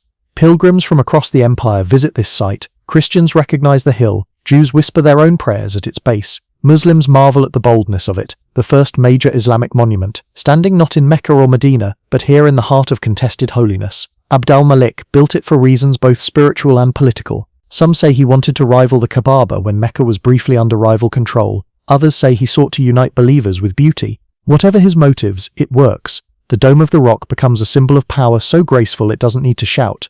You linger on its mosaic inscriptions, noticing something striking, the first explicit declaration of Muhammad as the messenger of God written for all to see, not hidden in texts, not whispered by preachers, but carved into public reality. The empire is learning to speak through architecture, to make belief tangible. The Umayyads may not be the holiest of rulers, but they understand branding centuries before the word exists.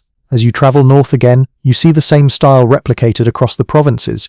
In hymns, mosques rise with horseshoe arches inspired by Roman basilicas. In Cairo 1, the mosque founded during the conquest of North Africa expands into a masterpiece of columns and domes. Even faraway Khorasan begins to build in the Umayyad image.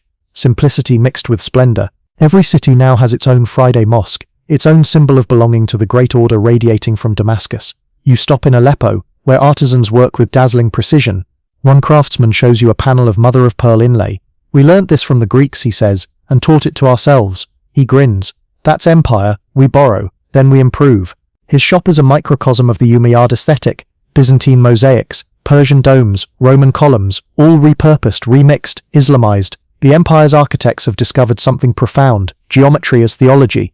Every arch and pattern whispers the same truth, unity in multiplicity, infinity in symmetry. The repetition of design feels like prayer made visible. You stand in one of these courtyards at dusk and understand why people call it Hisan, beauty as a form of faith. But not everyone appreciates this grandeur. Some scholars grumble that the caliph spend more on marble than on justice. The prophet built mosques from mud and palm trunks, one says sharply in Kufa. Now they gild ceilings while the poor beg outside. It's a fair critique. Abdul Malik's reign is one of prosperity, but also inequality. The contrast between gold domes and hungry farmers is a tension as old as civilization. Still, beauty has its purpose. The architecture doesn't just glorify the rulers, it shapes the people's imagination. The Dome of the Rock, the Great Mosque, the new palaces in Damascus, they all tell the same story, that Islam is here to stay, that it belongs not just in the desert or the tent, but in the world of empires, cities and civilizations. You visit one of Abdul Malik's palaces outside Damascus, Kirbat al-Mafchar, they'll call it later. It's half fortress, half daydream, carved stucco, mosaic floors depicting gazelles and vines, baths with marble pools that steam in the morning chill. It's almost scandalous in its luxury, yet it shows something essential, that the Umayyads are no longer just rulers, they are patrons. They've turned faith into art, and governance into spectacle, and art, like empire, has momentum. Music flourishes under their patronage. Poets recite in Arabic meters refined by Persian rhythm. You hear an oud's melancholic pluck in a Damascus courtyard, and realize this sound will echo through Andalusian palaces centuries later. The Umayyads are, perhaps unknowingly, composing the soundtrack of the Islamic Golden Age. At night you sit beneath the arches of the Great Mosque, the lamps swaying in the warm breeze. Pilgrims sleep against columns, merchants count coins under the light, children chase each other across the marble floor. The mosaics shimmer like stars trapped in glass. For a moment you feel the serenity the caliphs must have wanted to project, a sense of order, peace and divine continuity. Then from somewhere beyond the courtyard, you hear a man mutter, "Stone can't hide sin." You look toward him, a thin scholar wrapped in a worn cloak. "They build palaces for eternity," he says, "but forget that eternity watches." His words linger like incense. He's not wrong. The Umayyad monuments are magnificent, but beneath their beauty lies the hum of unrest, social, spiritual, political. Still, tonight, the empire gleams. The gold dome in Jerusalem glows like a second sun. The great mosque of Damascus hums with prayer and poetry. Whatever history will judge of their rule, the Umayyads have given the world a visual vocabulary for Islam, one that will outlast every caliph and every rebellion. As you step into the moonlit courtyard, the marble cool beneath your feet, you realize something gentle but true. Even power, when dressed in beauty, can teach the heart to dream. The call to prayer still rolls over the rooftops of Damascus. But beneath that familiar rhythm, something uneasy stirs, a tremor that no mosaic or marble dome can muffle. You feel it in the way people pause before they speak, in the tense silence that follows a joke about the caliph's wine cup, in the whispered names of the dead Ali, Hassan, Hussein. The empire has grown vast and glittering, but it's built on a fault line of faith. Under the Umayyads, the divisions within Islam are no longer shadows, they've become walls. You walk through the narrow alleys of Kufa, and you can sense it most here. This city, once Ali's stronghold, still carries his spirit like perfume, sweet, lingering, impossible to erase. His followers, the Shi'at Ali, meet in hushed gatherings, reciting stories of his courage, his justice, his betrayal. They whisper that the caliphate was stolen from the Prophet's family. A merchant selling spices leans toward you and murmurs, "The blood of the Prophet's house cries out from the ground." It sounds like poetry, but it's also a warning. The first fitna, that early civil war between Ali and Muawiya, might be 2 decades gone, but the wounds never healed. The Shia believe leadership belongs only to the Prophet's bloodline. The Sunnis, increasingly aligned with Umayyad authority, insist that the community must choose its caliph. It's not just a theological argument anymore, it's the difference between power and persecution. You pass a mosque where a preacher, sanctioned by Damascus, leads Friday prayer. When he reaches the customary moment of blessing, he invokes the caliph's name, but not Ali's. The omission feels deliberate, sharp as a knife. A few men in the crowd glance at one another, eyes dark with anger. In earlier years, some Umayyad officials even ordered curses against Ali to be recited in sermons, a political tactic disguised as devotion. You imagine what that must feel like to the faithful in Kufa, hearing their beloved imam's name mocked from the pulpit. It's like salt in a wound that never closes. The caliphs themselves insist the policy is about loyalty, not hatred. "We must preserve unity," one governor declares. "Division is death," but unity enforced from above feels more like silence than peace. The more the Umayyads consolidate religious authority, the more opposition festers underground. The mosques glow brighter, but the shadows behind them deepen. In the desert outside Kufa, you meet a band of Kharijites, those same purists who broke from both Ali and Muawiya years earlier, believing only God can judge. They wear simple garments, their faces hard as flint. All rulers are sinners, their leader tells you flatly. We obey only the Quran. They reject the caliphs, the scholars, even the idea of compromise. Their creed sounds noble in theory, terrifying in practice. If a man sins, the leader says, he ceases to be Muslim. You realize with a chill that such logic turns half the world into enemies. These are the zealots the Umayyads fear most. Impossible to bribe, impossible to crush completely. And yet, the empire's scholars begin to push back, not with swords but with words. The early theologians of Basra and Damascus debate the nature of faith, sin, and destiny. Is a sinner still a believer? They ask. Does God compel, or does man choose? You listen to the arguments swirl late into the night, the smell of ink and lamp oil thick in the air. These debates are not just academic, they're attempts to heal the fracture between moral purity and political reality. A scholar named Hassan al-Basri, his beard white as salt, speaks softly but with conviction. Do not curse your rulers, he tells his students. Pray for their reform. His moderation appeals to some, but others scoff. The caliphs bathe in gold while the poor bathe in blood, one of his disciples snaps. You can sense that the old simplicity of the prophet's time is long gone. Faith now lives between bureaucracy and rebellion. In Damascus, the court preachers defend the Umayyads' legitimacy. They claim the caliphs rule by divine will, not as prophets but as stewards of God's order. One famously declares, "The ruler's tyranny for 60 years is better than one night without authority." It's a convenient doctrine, but it keeps the empire standing. Stability becomes the new faith, obedience the new virtue. The bureaucracy hums along to this rhythm, measured, efficient, impersonal. You stroll through the city's scholarly quarters, where debates grow louder than the muezzin's call. The early seeds of Islamic jurisprudence are taking shape, scholars attempting to define justice through reason, precedent, and scripture. The fiqh schools begin to bud, Medina's traditionists emphasizing the prophet's sayings, Kufa's jurists building systems of logic and analogy. Out of their arguments, Sunni orthodoxy slowly begins to form, a faith that balances obedience to rulers with loyalty to law. Meanwhile, the Shia deepen their devotion to the family of the prophet. In their homes they tell stories of Ali's humility, Hassan's forgiveness, and Hussein's defiance. Children learn their names like sacred verses. The more Damascus tries to suppress them, the more their loyalty transforms from political allegiance into spiritual identity. You can see it happening, resistance turning into faith, memory hardening into doctrine. One evening in Kufa, a small group gathers by candlelight in a humble courtyard. A man recites a poem, "He was the Lion of God, slain by wolves, his blood a prayer the earth still whispers." You realize they're talking about Ali. The room is silent except for the crackle of the flame. Someone weeps quietly. They don't speak rebellion aloud, but it's in their eyes, the conviction that justice, if not found in this world, must come in the next. Even among the Sunnis, discontent grows. Many Muslims admire the Umayyads' organization, but resent their opulence. Governors build palaces with fountains, while peasants struggle under taxes. You hear a man in the Damascus market mutter, "They have turned the house of Islam into the house of the Umayyads." He quickly glances around, the walls have ears, and still, the faith spreads. The contradictions of the empire, piety and politics, equality and privilege, somehow propel it forward. Non-Arabs convert in growing numbers, drawn by Islam's simplicity, even as its rulers complicate it. The Quran's message travels faster than the caliph's decree. In every province, mosques rise, where churches and fire temples once stood. The same verses echo from Morocco to Merv, but each place gives them a different flavor. One day in Basra, you overhear a merchant explaining to a foreign sailor what makes Islam unique. "Our God is one," he says, "and our law is one, even if our hearts are divided." You can't tell if it's pride or sadness in his voice. Maybe both. By the late 680s and 690s, the divisions harden into institutions. The Umayyads appoint judges, codify law, and promote scholars who defend their authority. The Shia build secret networks of teaching, preserving the sayings of Ali's descendants. The Kharijites continue to erupt in isolated revolts, crushed brutally each time. What began as family quarrel has become an ideological geography. Damascus, the seat of worldly power. Kufa, the cradle of conscience. Basra, the forge of reason. You ride back toward the capital, and pass a caravan of pilgrims heading to Mecca. They sing as they go, their voices mingling in the dusk. Labaik Allahumma labaik. The unity of the sound is almost enough to make you forget the fractures beneath it. Almost. By nightfall, Damascus glitters like a necklace of fire. The great mosque glows, its mosaics shimmering, its minaret reaching into the stars. It's beautiful, but you can't shake the feeling that beneath its marble skin, something cracks slowly, invisibly. The empire's strength lies in its ability to balance belief and rule. But faith, unlike marble, doesn't always hold its shape. You find yourself whispering a line you once heard from a weary scholar in Kufa. When rulers claim heaven's mandate, it is the earth that bleeds. You watch the moon drift above the dome, and wonder how long the empire can keep both heaven and earth from tearing apart. The year is 680 CE, and the streets of Kufa are restless again. The air smells of dust and nervous sweat, the kind of heavy heat that precedes disaster. You stand among a crowd whispering in doorways, glancing over their shoulders as if afraid to speak the names on their tongues. Hassan, long gone, and now Hussein, son of Ali, grandson of the Prophet himself.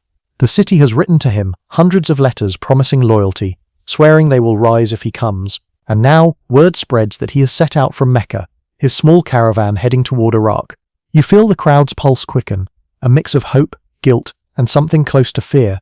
Everyone knows this story is already bleeding before it begins. Yazid, Muawiyah's son, has been caliph for barely a year.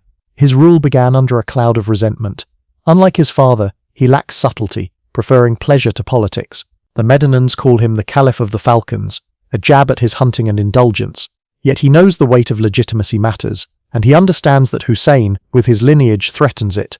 When Hussein refuses to give Yazid allegiance, letters fly between Damascus and Mecca like sparks before a firestorm.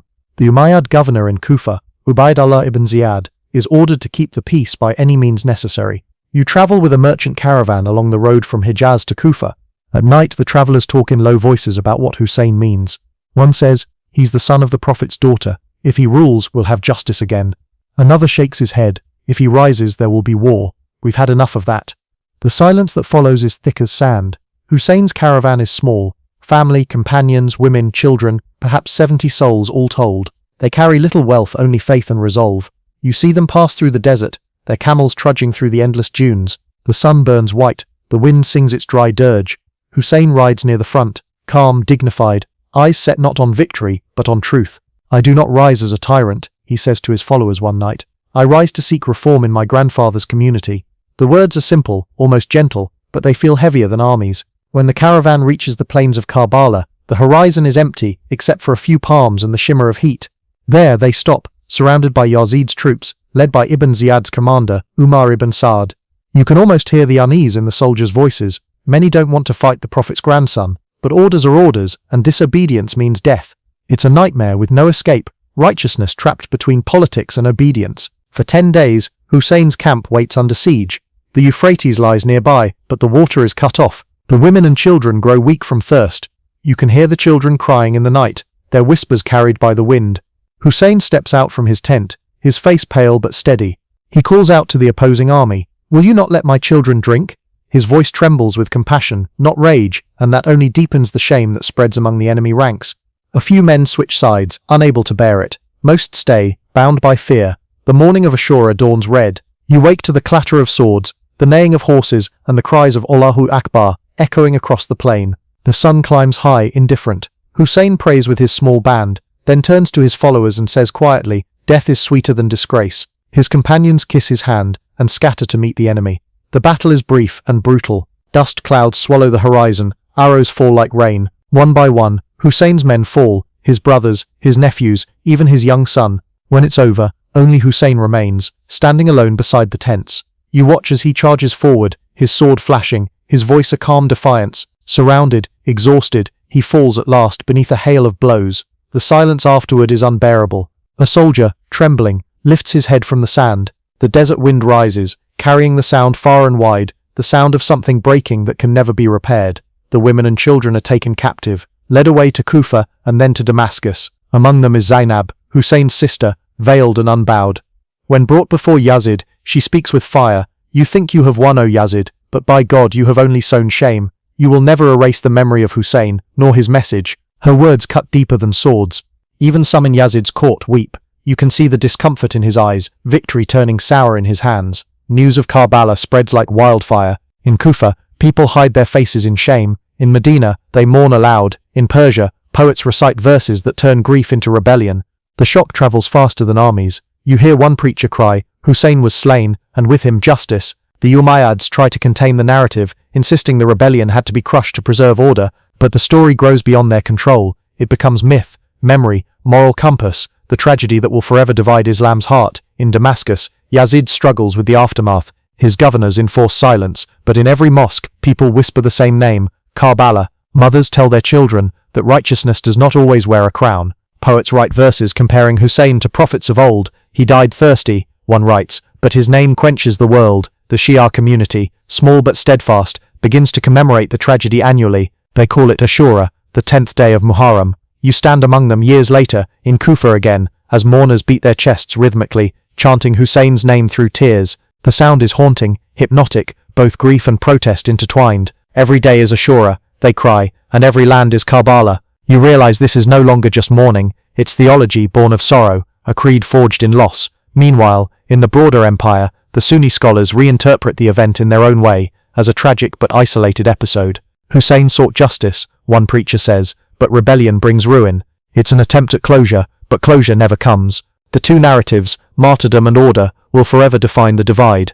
Yazid's reign, short and stormy, never recovers from Karbala. Within 3 years, revolts erupt across the Hijaz, Medina rises, Mecca follows, and even the Kaaba itself is damaged during the siege. You walk among the ruins later, the black cloth torn, the marble scarred by fire. The symbolism is unmistakable. Even the holiest sanctuary cannot remain untouched by political sin. Yazid dies young, leaving behind confusion and a bitter legacy. His name becomes a curse on the tongues of millions. The Umayyads will survive him for decades, but never quite shake the stain. Every sermon they sponsor, every coin they mint, carries the ghost of Karbala in its shadow. You can almost hear it in the wind, the echo of Hussein's voice saying, "I did not rise for tyranny." Years later, when pilgrims pass through the plains where he fell, they stoop to gather handfuls of its soil. The earth remembers, they whisper, and it does. Karbala becomes more than a place. It becomes a compass, a reminder that faith without justice turns hollow. As night falls over the Euphrates, you imagine the plain again, empty, silent, the sand cooled at last. The moon reflects off the river that once denied Hussein water.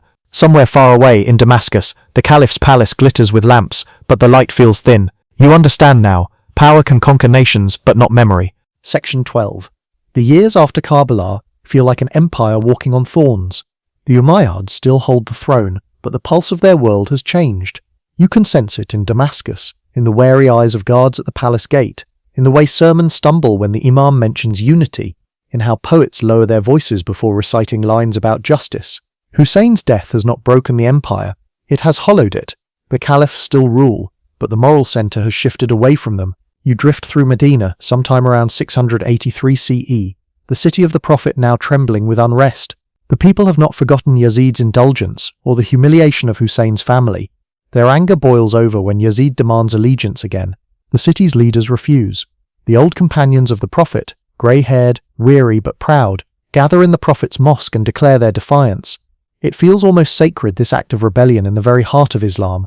But Damascus doesn't forgive defiance. Yazid sends an army under Muslim ibn Uqba, who marches on Medina. You stand at the edge of the city when the siege begins, screams mingling with the clang of swords, cries of Allahu Akbar, drowned by the chaos. The Battle of Al-Hara, they'll call it later, a euphemism for massacre. Medina, the city of the Prophet, is looted by soldiers sworn to his name. The irony burns like acid. From there, the army turns toward Mecca. Yazid's forces surround the city, catapults hurling stones toward the Kaaba itself. You watch in disbelief as fire catches the sacred cloth, flames climbing the walls.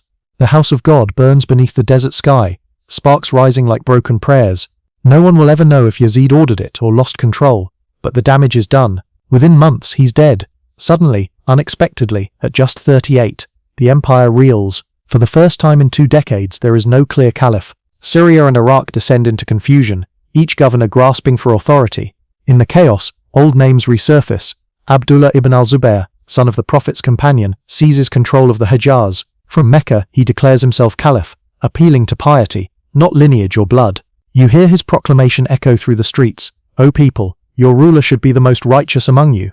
His call spreads fast. Egypt, Iraq, even parts of Persia swear allegiance. For a moment, it seems that Umayyad's empire might collapse. Back in Damascus, Yazid's young son Muawiya II inherits a throne he doesn't want. He's frail, pious, uncomfortable with power. Within a few months, he abdicates, or dies depending on whom you ask. The Umayyad banners droop, the palaces grow quiet. The dynasty seems cursed. Then, from the shadows, a survivor steps forward. Marwan ibn al-Hakam, an old cousin of Muawiya, shrewd and battle-tested. He rallies the Syrian tribes and declares, "The caliphate will not die in my lifetime." You meet him briefly in the great audience hall, his voice gravelly but commanding. He reorganizes the army, rewards loyal tribes, and crushes dissent with cold precision. Within a year, Marwan retakes Egypt and pushes east. His rule is brief but decisive. When he dies, his son Abd al-Malik inherits an empire bruised but breathing. Abd al-Malik, you soon realize, is cut from a different cloth. Where Yazid sought luxury, he seeks control. He rebuilds what chaos destroyed. From the marble palaces of Damascus, he imposes order with bureaucratic rigor. Coins are standardized, languages unified, armies professionalized. His favorite phrase, "you over here," is "discipline is mercy." He means it, but rebellions keep surfacing like weeds through cracks. In Iraq, Kharijite militias harass caravans, shouting "no rule but God's" before vanishing into the desert. In Kufa, the followers of Ali mourn Hussein and quietly plot revenge. In Persia, Mawali grumble about unequal taxes, their patience thinning. The empire's borders might be secure, but its heart is restless. Then comes the uprising that shakes everything, Muqtar al-Thaqafi's revolt in Kufa. You find yourself in the city again, the streets alive with slogans and fervor. Muqtar is a fiery orator who claims to avenge Hussein's blood. He rallies the Shia, the disenfranchised Mawali, and the poor. "Justice for the Prophet's family," he cries, and crowds follow him as if he were a prophet himself. His men defeat the Umayyad governor, occupy Kufa, and declare allegiance to Muhammad ibn al-Hanafiyyah, a son of Ali by another wife. Mukhtar's movement terrifies the Umayyads because it unites religion with social revolution. Arabs and Persians fight side by side. Slaves are freed. The old tribal hierarchy trembles. For a year it looks like the future, a radical one. But the Umayyad general Musab ibn al-Zubayr, brother of the Meccan Caliph, marches from Basra and crushes Mukhtar's forces. The streets run red again, and the survivors scatter into legend. Still, the echoes don't fade. The Mawali and Shia have tasted something they won't forget. The idea that Islam's promise of equality could be more than a line recited in prayer. You can feel the tension rising like heat in every marketplace, every mosque. The empire grows rich, but its soul splits along invisible lines. Meanwhile, Abd al-Malik focuses on reconstruction. He defeats Ibn al-Zubayr's forces in 692 after a brutal siege of Mecca. This time, the Kaaba survives, but the message is clear. The Umayyads are back, stronger than ever. The rebellion is crushed, the dynasty restored. Yet, as you watch the victory procession in Damascus, you notice how subdued it feels. There's no cheering, no elation, just weary acceptance. Victory has become maintenance. From this chaos emerges the empire's second wind. Abd al-Malik and his son al-Walid turn rebellion into administration, chaos into culture. The postal routes reopen, the coinage reforms stabilize trade, and new cities like Wasit rise in Iraq. For the average citizen, peace returns, but it's the peace of exhaustion, not trust. You meet a farmer along the Orontes River who sums it up best. "Under the first caliph, we had faith. Under Muawiya, we had order. Under Yazid, fear. Now we have taxes." He shrugs. "At least the roads are safe." You both laugh, because what else can you do? By the turn of the century, the empire stretches wider than ever, yet it feels strangely fragile, like a tent held up by fraying ropes. The divisions born in Karbala still bleed quietly beneath the surface. The Shia mourn and wait. The Kharijites plot in deserts. The Mawali count injustices like coins. The Umayyads rule, but you can tell, the next storm is already forming. Still, there's something remarkable about how it all holds together. You travel through Syria's orchards, Iraq's canals, Egypt's fields, and Persia's bazaars. Life continues. Children run through mosque courtyards, traders argue over silk prices, poets mock the caliph in coded verse, empires rise and fall, but people remain endlessly practical. They plant, they pray, they endure. You end your day at a caravanserai outside Damascus, where travelers share bread and stories under a purple sky. A young man from Kufa tells of a preacher who said, "Hussein died for justice, Abd al-Malik lives for order, perhaps both are needed." The others nod thoughtfully. Maybe they're right. Maybe the empire, in all its contradictions, is a balance, fragile, uneasy and temporary, but still a balance. The wind picks up, carrying the smell of olive wood and distant rain. Somewhere far off, the muezzin's call drifts through the dark, soft and solemn. You pull your cloak tighter and stare toward the lights of Damascus, flickering on the horizon. The city glows like a promise and a warning at once, proof that even in turmoil, civilization keeps building. Awaiting continue. The morning sun over Damascus filters through latticed windows, spilling gold across scrolls and parchment. You're standing in a library, not the dusty silence of a monk's cell, but a living workshop of minds. Scribes bend over desks, copying Greek manuscripts. Translators mutter in Arabic and Syriac, and a faint scent of ink, cedar and ambition fills the air. This isn't a battlefield or a mosque. It's the new frontier of the Umayyad Empire. Knowledge. The wars have quieted. The rebellions mostly contained. Abd al-Malik's successors rule with a steadier hand, and the Caliphate has entered an age of consolidation. The empire no longer expands by the sword, but by the pen. Scholars, physicians, engineers and astronomers, many of them non-Arabs, now crowd the cities from Egypt to Khorasan. You hear the murmur of debate in every corner. A Greek philosopher's text on medicine lies open beside a Quranic commentary. A scribe writes the words, "In the name of God, the most merciful," at the top of a geometry treatise. In the great city of Haran, Greek schools once devoted to astrology and mathematics still function, now under Muslim patronage. You meet a young Arab student there who grins as he explains his dream, to read Aristotle in Arabic, and understand him better than the Greeks ever did. It sounds audacious, but you can tell he means it. The Umayyad Empire, once defined by conquest, is beginning to discover the conquest of ideas. In Damascus itself, the caliph's court becomes a meeting place for intellects.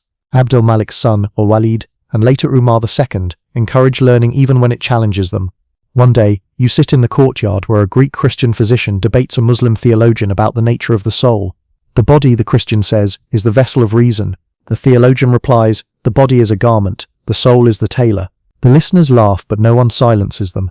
It's a fragile, fascinating tolerance, pragmatic, not idealistic, but real. The empire's greatest strength is its absorption. Conquered peoples are no longer just subjects, they're contributors. In Egypt, Coptic scribes teach Arabic numeracy. In Persia, Zoroastrian astronomers explain planetary motion using Arabic terms. In Iraq, Nestorian Christians run medical schools. Islam provides the unifying language, but the content of civilization is borrowed freely, translated, debated, and redefined. You travel east to Basra, where intellectual energy hums like heat. The city, once a garrison, has become a university of sorts. Scholars gather in the mosque to discuss grammar, philosophy, and theology. You listen as one man named Hassan al-Basri delivers a sermon about faith and reason. The believer, he says, must not fear thought. The mind is also God's creation. The crowd murmurs in agreement, and perhaps a little disbelief. Basra's scholars also argue about language itself. Arabic, the tongue of revelation, is now the medium of empire. Grammarians like Abu al-Aswad al-Duali and his students begin to standardize it, adding vowel marks, codifying syntax, turning a tribal dialect into a universal tool. You watch as a scribe dots a word carefully on parchment. Without this, he says, we'd all be arguing about what God meant. He smiles, half in jest, half in awe. Further north, in Kufa, another intellectual current swirls, more legal, more systematic. Scholars there work to record the Prophet's sayings, building the foundations of hadith literature. You sit under the portico of a mosque, listening to one collector recite, I heard from so-and-so, who heard from so-and-so, that the Prophet said. The chain of narration fascinates you, part devotion, part detective work. These collectors aren't just preserving faith, they're inventing historical method. In Medina, too, the legal tradition deepens. The fiqh schools that began as regional habits start to form doctrines. The Medinans emphasize the practice of the Prophet's companions, the Kufans prefer analogy and reason, the Syrians cling to administrative pragmatism. It's messy, contradictory, vibrant, an empire of disagreement held together by one book and one direction of prayer. Science, meanwhile, marches on in quieter corners. In the gardens of Damascus, an old physician from Alexandria experiments with herbs, noting which ease fever and which poison the heart. You see him crush leaves into powder and write, knowledge is the cure for ignorance, as medicine is the cure for disease.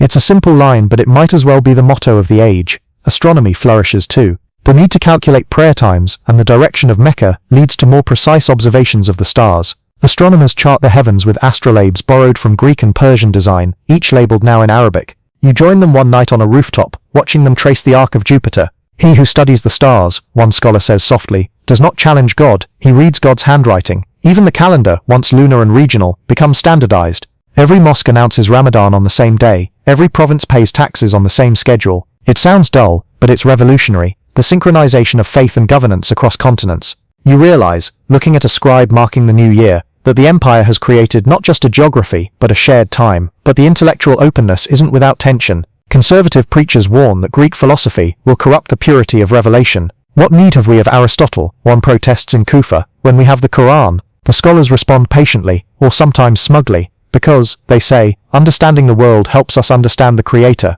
You can feel the tug-of-war between tradition and curiosity tightening with each decade. Then there's Umar II, the rare Umayyad Caliph who seems more saint than sovereign. When he takes power in 717 CE, he reduces taxes on non-Muslims, reforms the bureaucracy, and promotes conversion by persuasion rather than pressure. Islam spreads by justice, not by jizya, he declares. You meet him briefly in a modest chamber, no gold, no court musicians, just scrolls and candles. His eyes are weary but kind. We will be judged, he says softly, by how we treat the weakest among us. For 2 short years, he embodies the dream of a righteous ruler. When he dies, some say poisoned by his own officials, the dream dies with him, but it leaves a mark. Even the poets notice the shift. Gone are the old tribal boastings. Now the verses of the Umayyad age celebrate knowledge and doubt. You sit in a Damascus courtyard as a poet recites, we mapped the stars and measured the earth, but the heart still asks, who measures man? The audience applauds softly, half afraid of the question. In the markets, books sell beside spices. A manuscript from India on medicine costs more than a horse.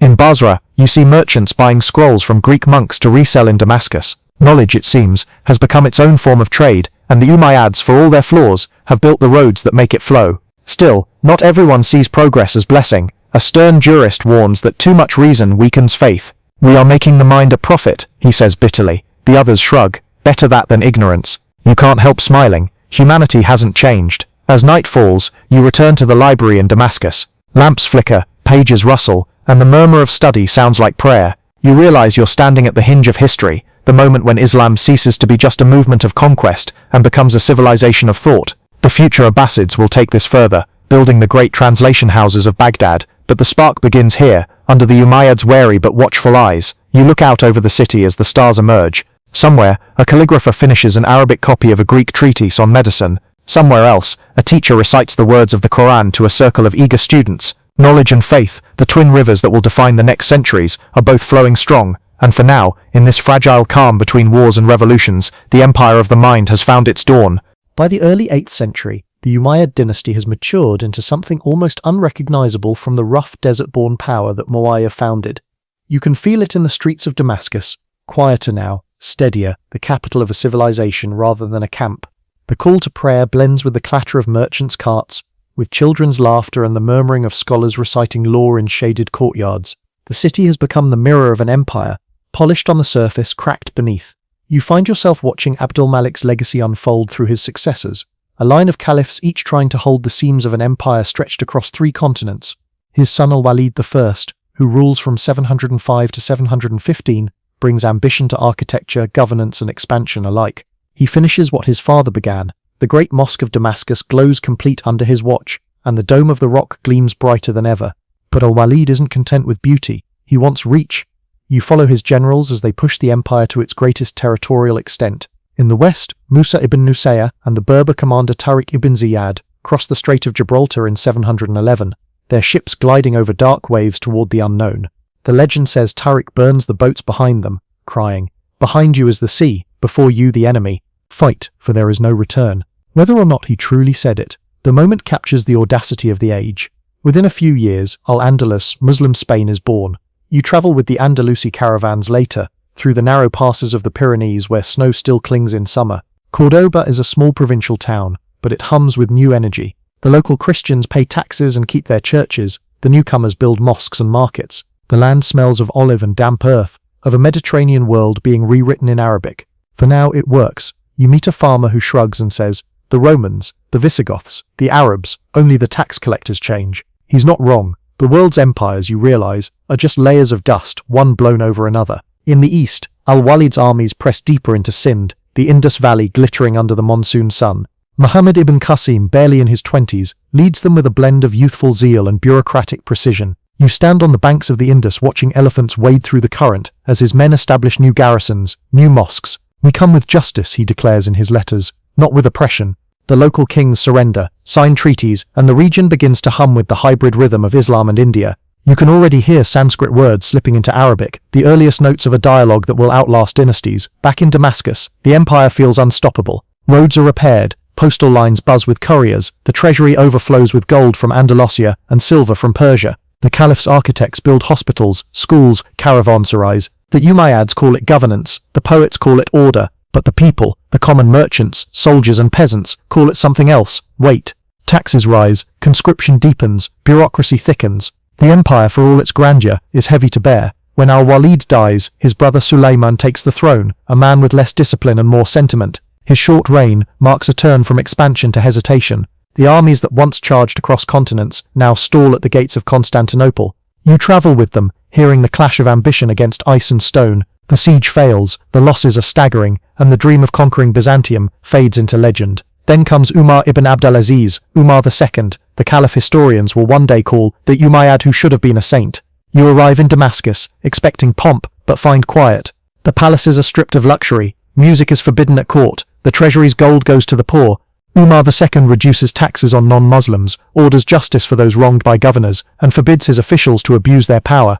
"I fear," he writes in a letter, "that God will ask me about the hungry while I sleep full." You can't help admiring him. The people do too. Even his critics admit he embodies the prophetic ideal that the dynasty has long since abandoned. But reform, like rebellion, rarely lasts. The officials grow impatient, the treasury thins, and the tribes complain. Within 2 years, Umar II is dead, poison, some say, though no one dares name who. After him, the old rhythms return. The caliphate resumes its march of paperwork and power. You wander through the administrative heart of Damascus, the Diwan, where governors from across the empire meet. Their accents form a map of the world: Arab, Berber, Persian, Sindhi. The conversation is half theology, half accounting. A clerk from Egypt reads aloud revenue numbers. A general from Khorasan complains about unpaid soldiers. "We are an empire," one of them sighs, "not a miracle." The later Umayyad caliphs, Yazid II, Hisham, and the rest, try to balance the empire's contradictions. Yazid II bans images and orders the destruction of Byzantine-style frescoes, declaring that art should honor God, not man. but in private, his palace walls are rumoured to glitter with mosaics of hunting scenes and dancers. Hisham, who rules for nearly 20 years, restores discipline and austerity. Under him, the empire reaches its administrative peak, the roads are secure, trade booms, the treasury sings. Yet rebellion brews again in the east, always the east, where the Mawali whisper that Arabs live in comfort while Persians die for them. You travel to Khorasan and see it firsthand. The soldiers there are veteran sons, half Arab, half Persian, raised on stories of equality that never reached their pay slips. A weary officer says to you, "We fight for Damascus, but they don't know our names." He isn't bitter so much as tired. The tribal rivalries, Qais versus Kalb, North versus South, flare up even in distant barracks. Empire, it seems, breeds bureaucracy faster than brotherhood. Still, the Umayyads manage to hold it together. They build new towns, dig canals, and introduce new crops. You see cotton in Egypt, sugar in Syria, citrus from India, the empire's ecosystem growing as complex as its politics. The mosques hum with life, markets overflow with colour. Even amid unrest, the ordinary rhythms of civilization go on. Hisham's court, though disciplined, isn't joyless. You attend a poetry gathering one evening, the Caliph himself listening quietly as poets praise both God and wine, carefully balancing piety with wit. One recites, "We measure time in prayer and poetry, in laughter before the sword returns."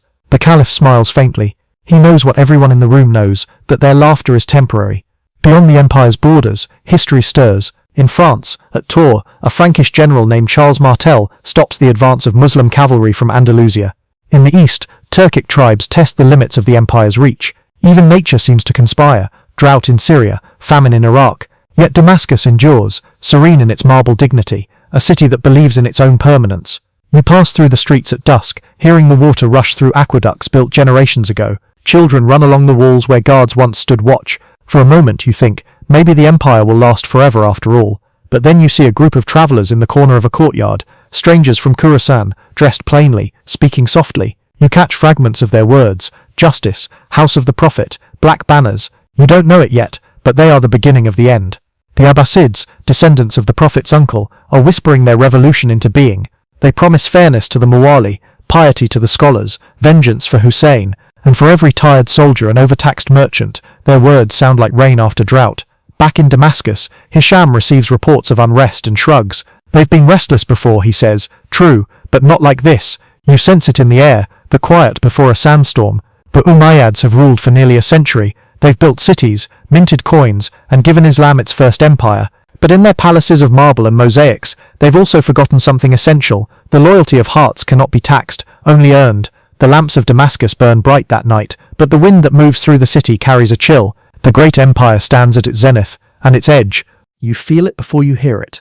The quiet shift, the ripple under the surface of calm. The year is around 740 CE, and Damascus still gleams like a polished coin, but its shine hides corrosion. Across the empire, the air hums with whispers, in Khorasan, in Kufa, in the marketplaces of Merv and the oases of Persia. The Abbasid revolution has begun, not with trumpets or armies, but with conversations, quiet, dangerous, and contagious. You travel east, following the road from Damascus through Iraq to Khorasan, that vast, restless province where revolutions always seem to hatch. The land is beautiful and cruel, mountains sharp as teeth, valleys lush with pomegranate groves, bazaars crowded with languages. Arabs, Persians, Turks, and countless tribes mingle here, bound not by loyalty, but by fatigue. For decades they've fought under the Umayyad banner, filled its treasuries, and buried their sons for its glory. Yet still, they're treated as second class, taxed more, trusted less, ruled from afar.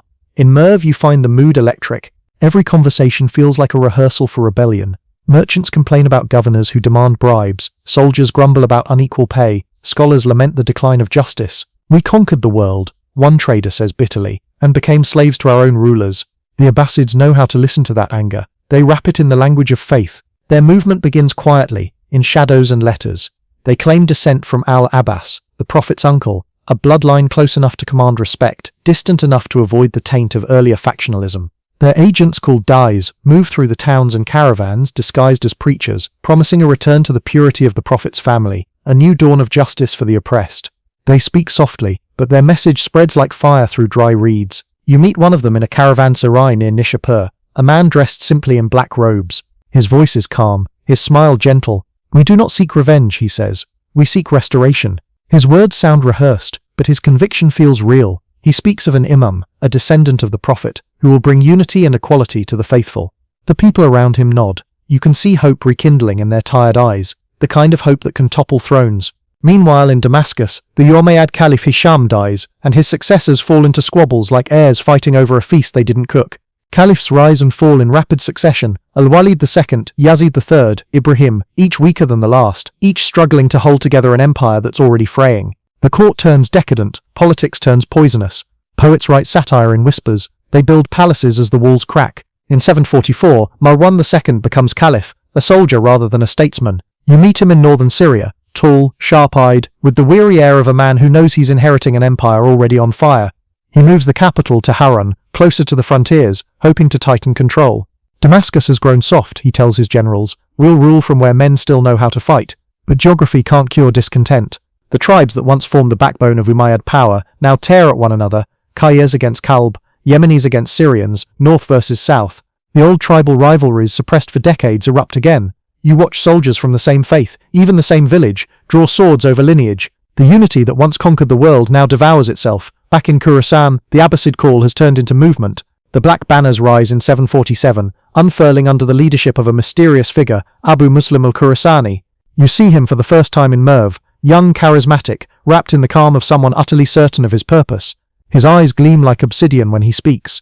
We fight not for revenge, he tells the crowd, but for the rights of the Prophet's family, and for justice to all believers.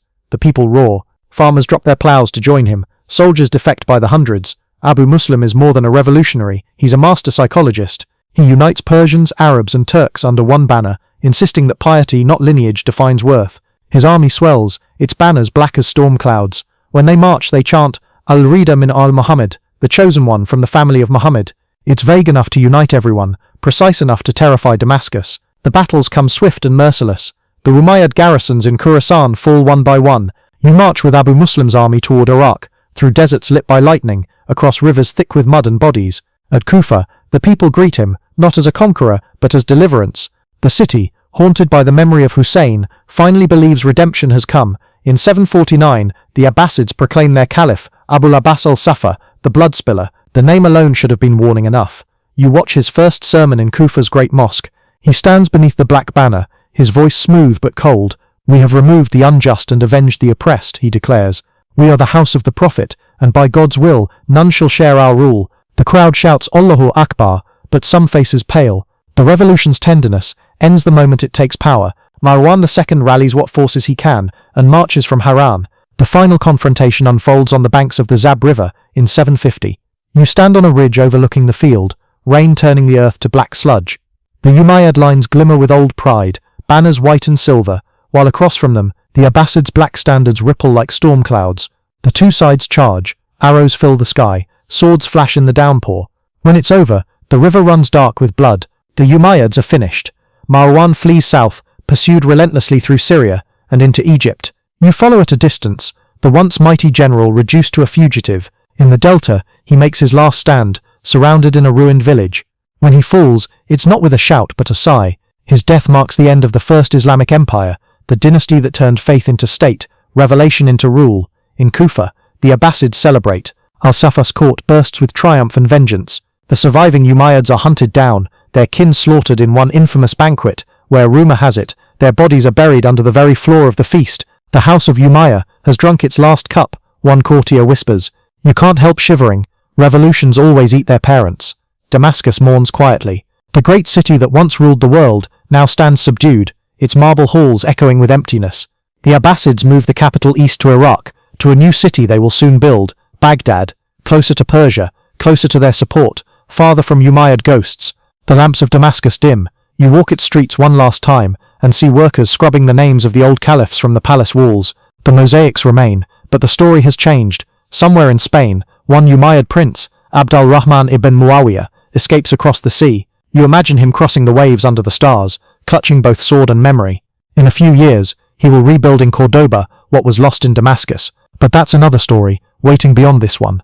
For now, as you stand on the quiet banks of the Zab, the empire lies behind you, not destroyed, only transformed. The Umayyads are gone, but their legacy remains in the very language of the world they built. Every coin, every road, every mosque, every book still bears their fingerprints. Empires die, ideas don't.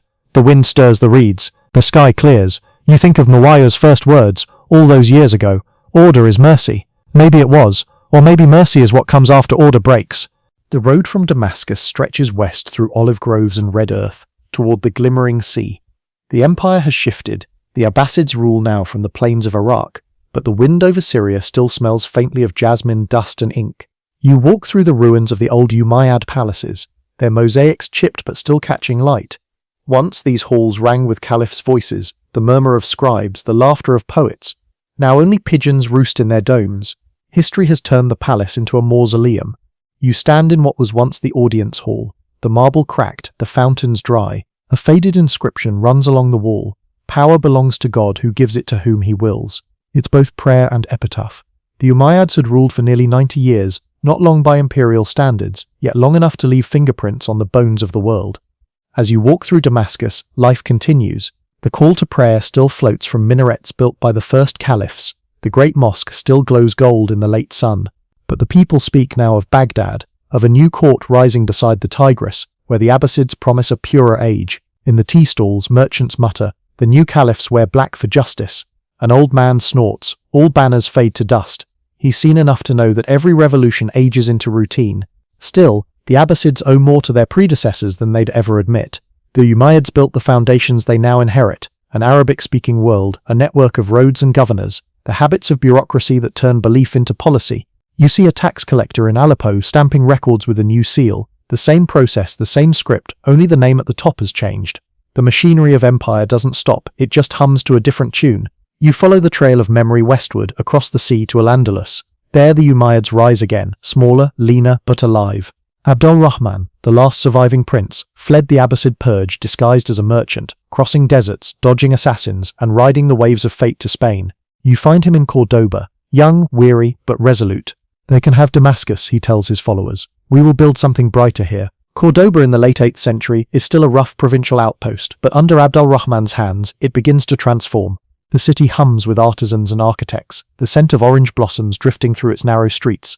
The new emir builds bridges, roads and aqueducts. He restores law and trade. Above all, he builds a mosque, vast, serene, filled with red and white arches that ripple like prayer turned into geometry. You walk inside and feel something familiar, the echo of Damascus, reborn in exile.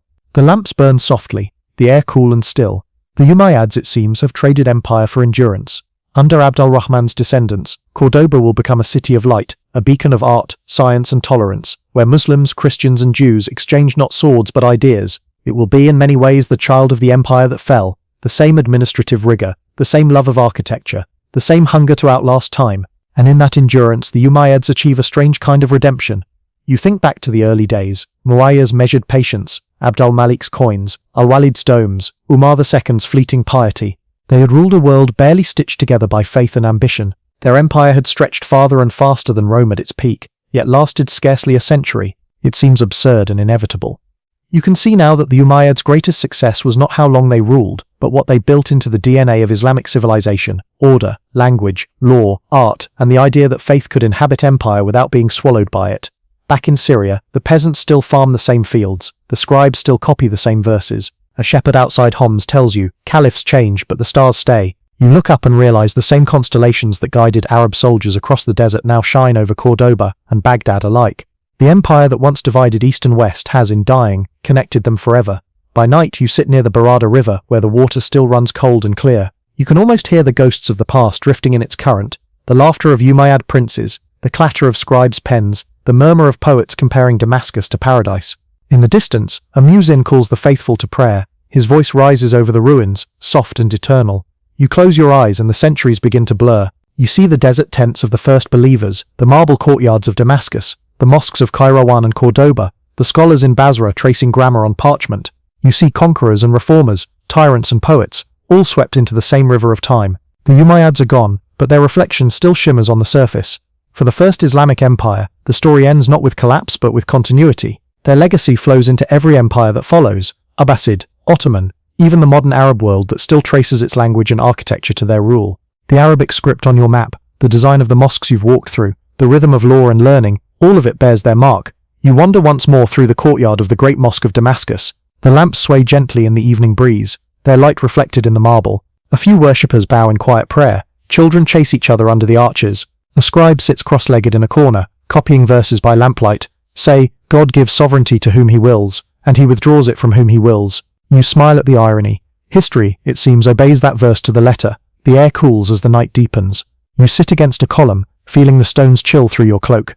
Somewhere nearby, a storyteller recites the old tales of conquest and loss. His voice drifts through the arches, soft and steady, as though he's lulling the city itself to sleep.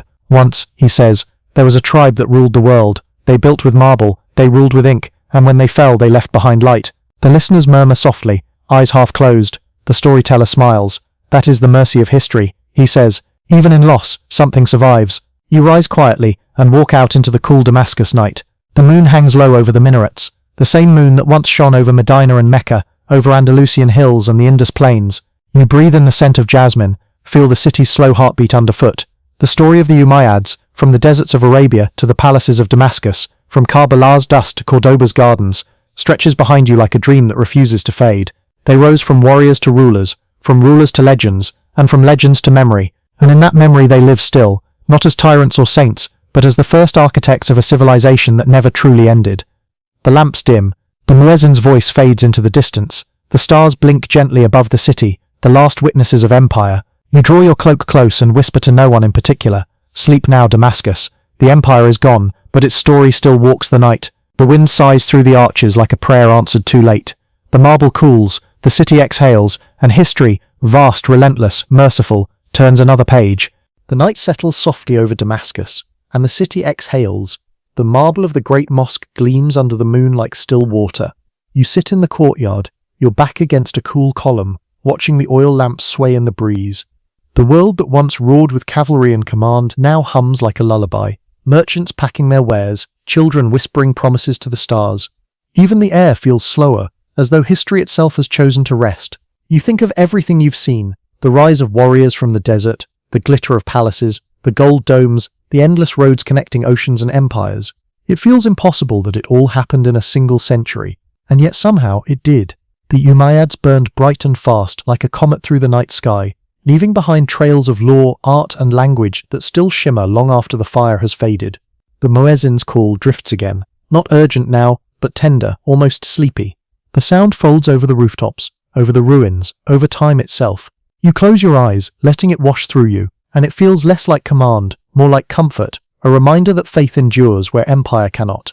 Somewhere far off, the Barada River keeps running, the same as it did when Muawiya first dreamed of order, when Abd al-Malik stamped his coins, when Hussein's name was whispered in sorrow. The river forgets nothing, but it forgives everything. Its song is patient, eternal. You rise, stretch and walk toward the gate. Behind you, the lamps flicker out one by one. Ahead, the wind carries the faint scent of orange blossom and rain. You smile, breathe, and whisper to the dark.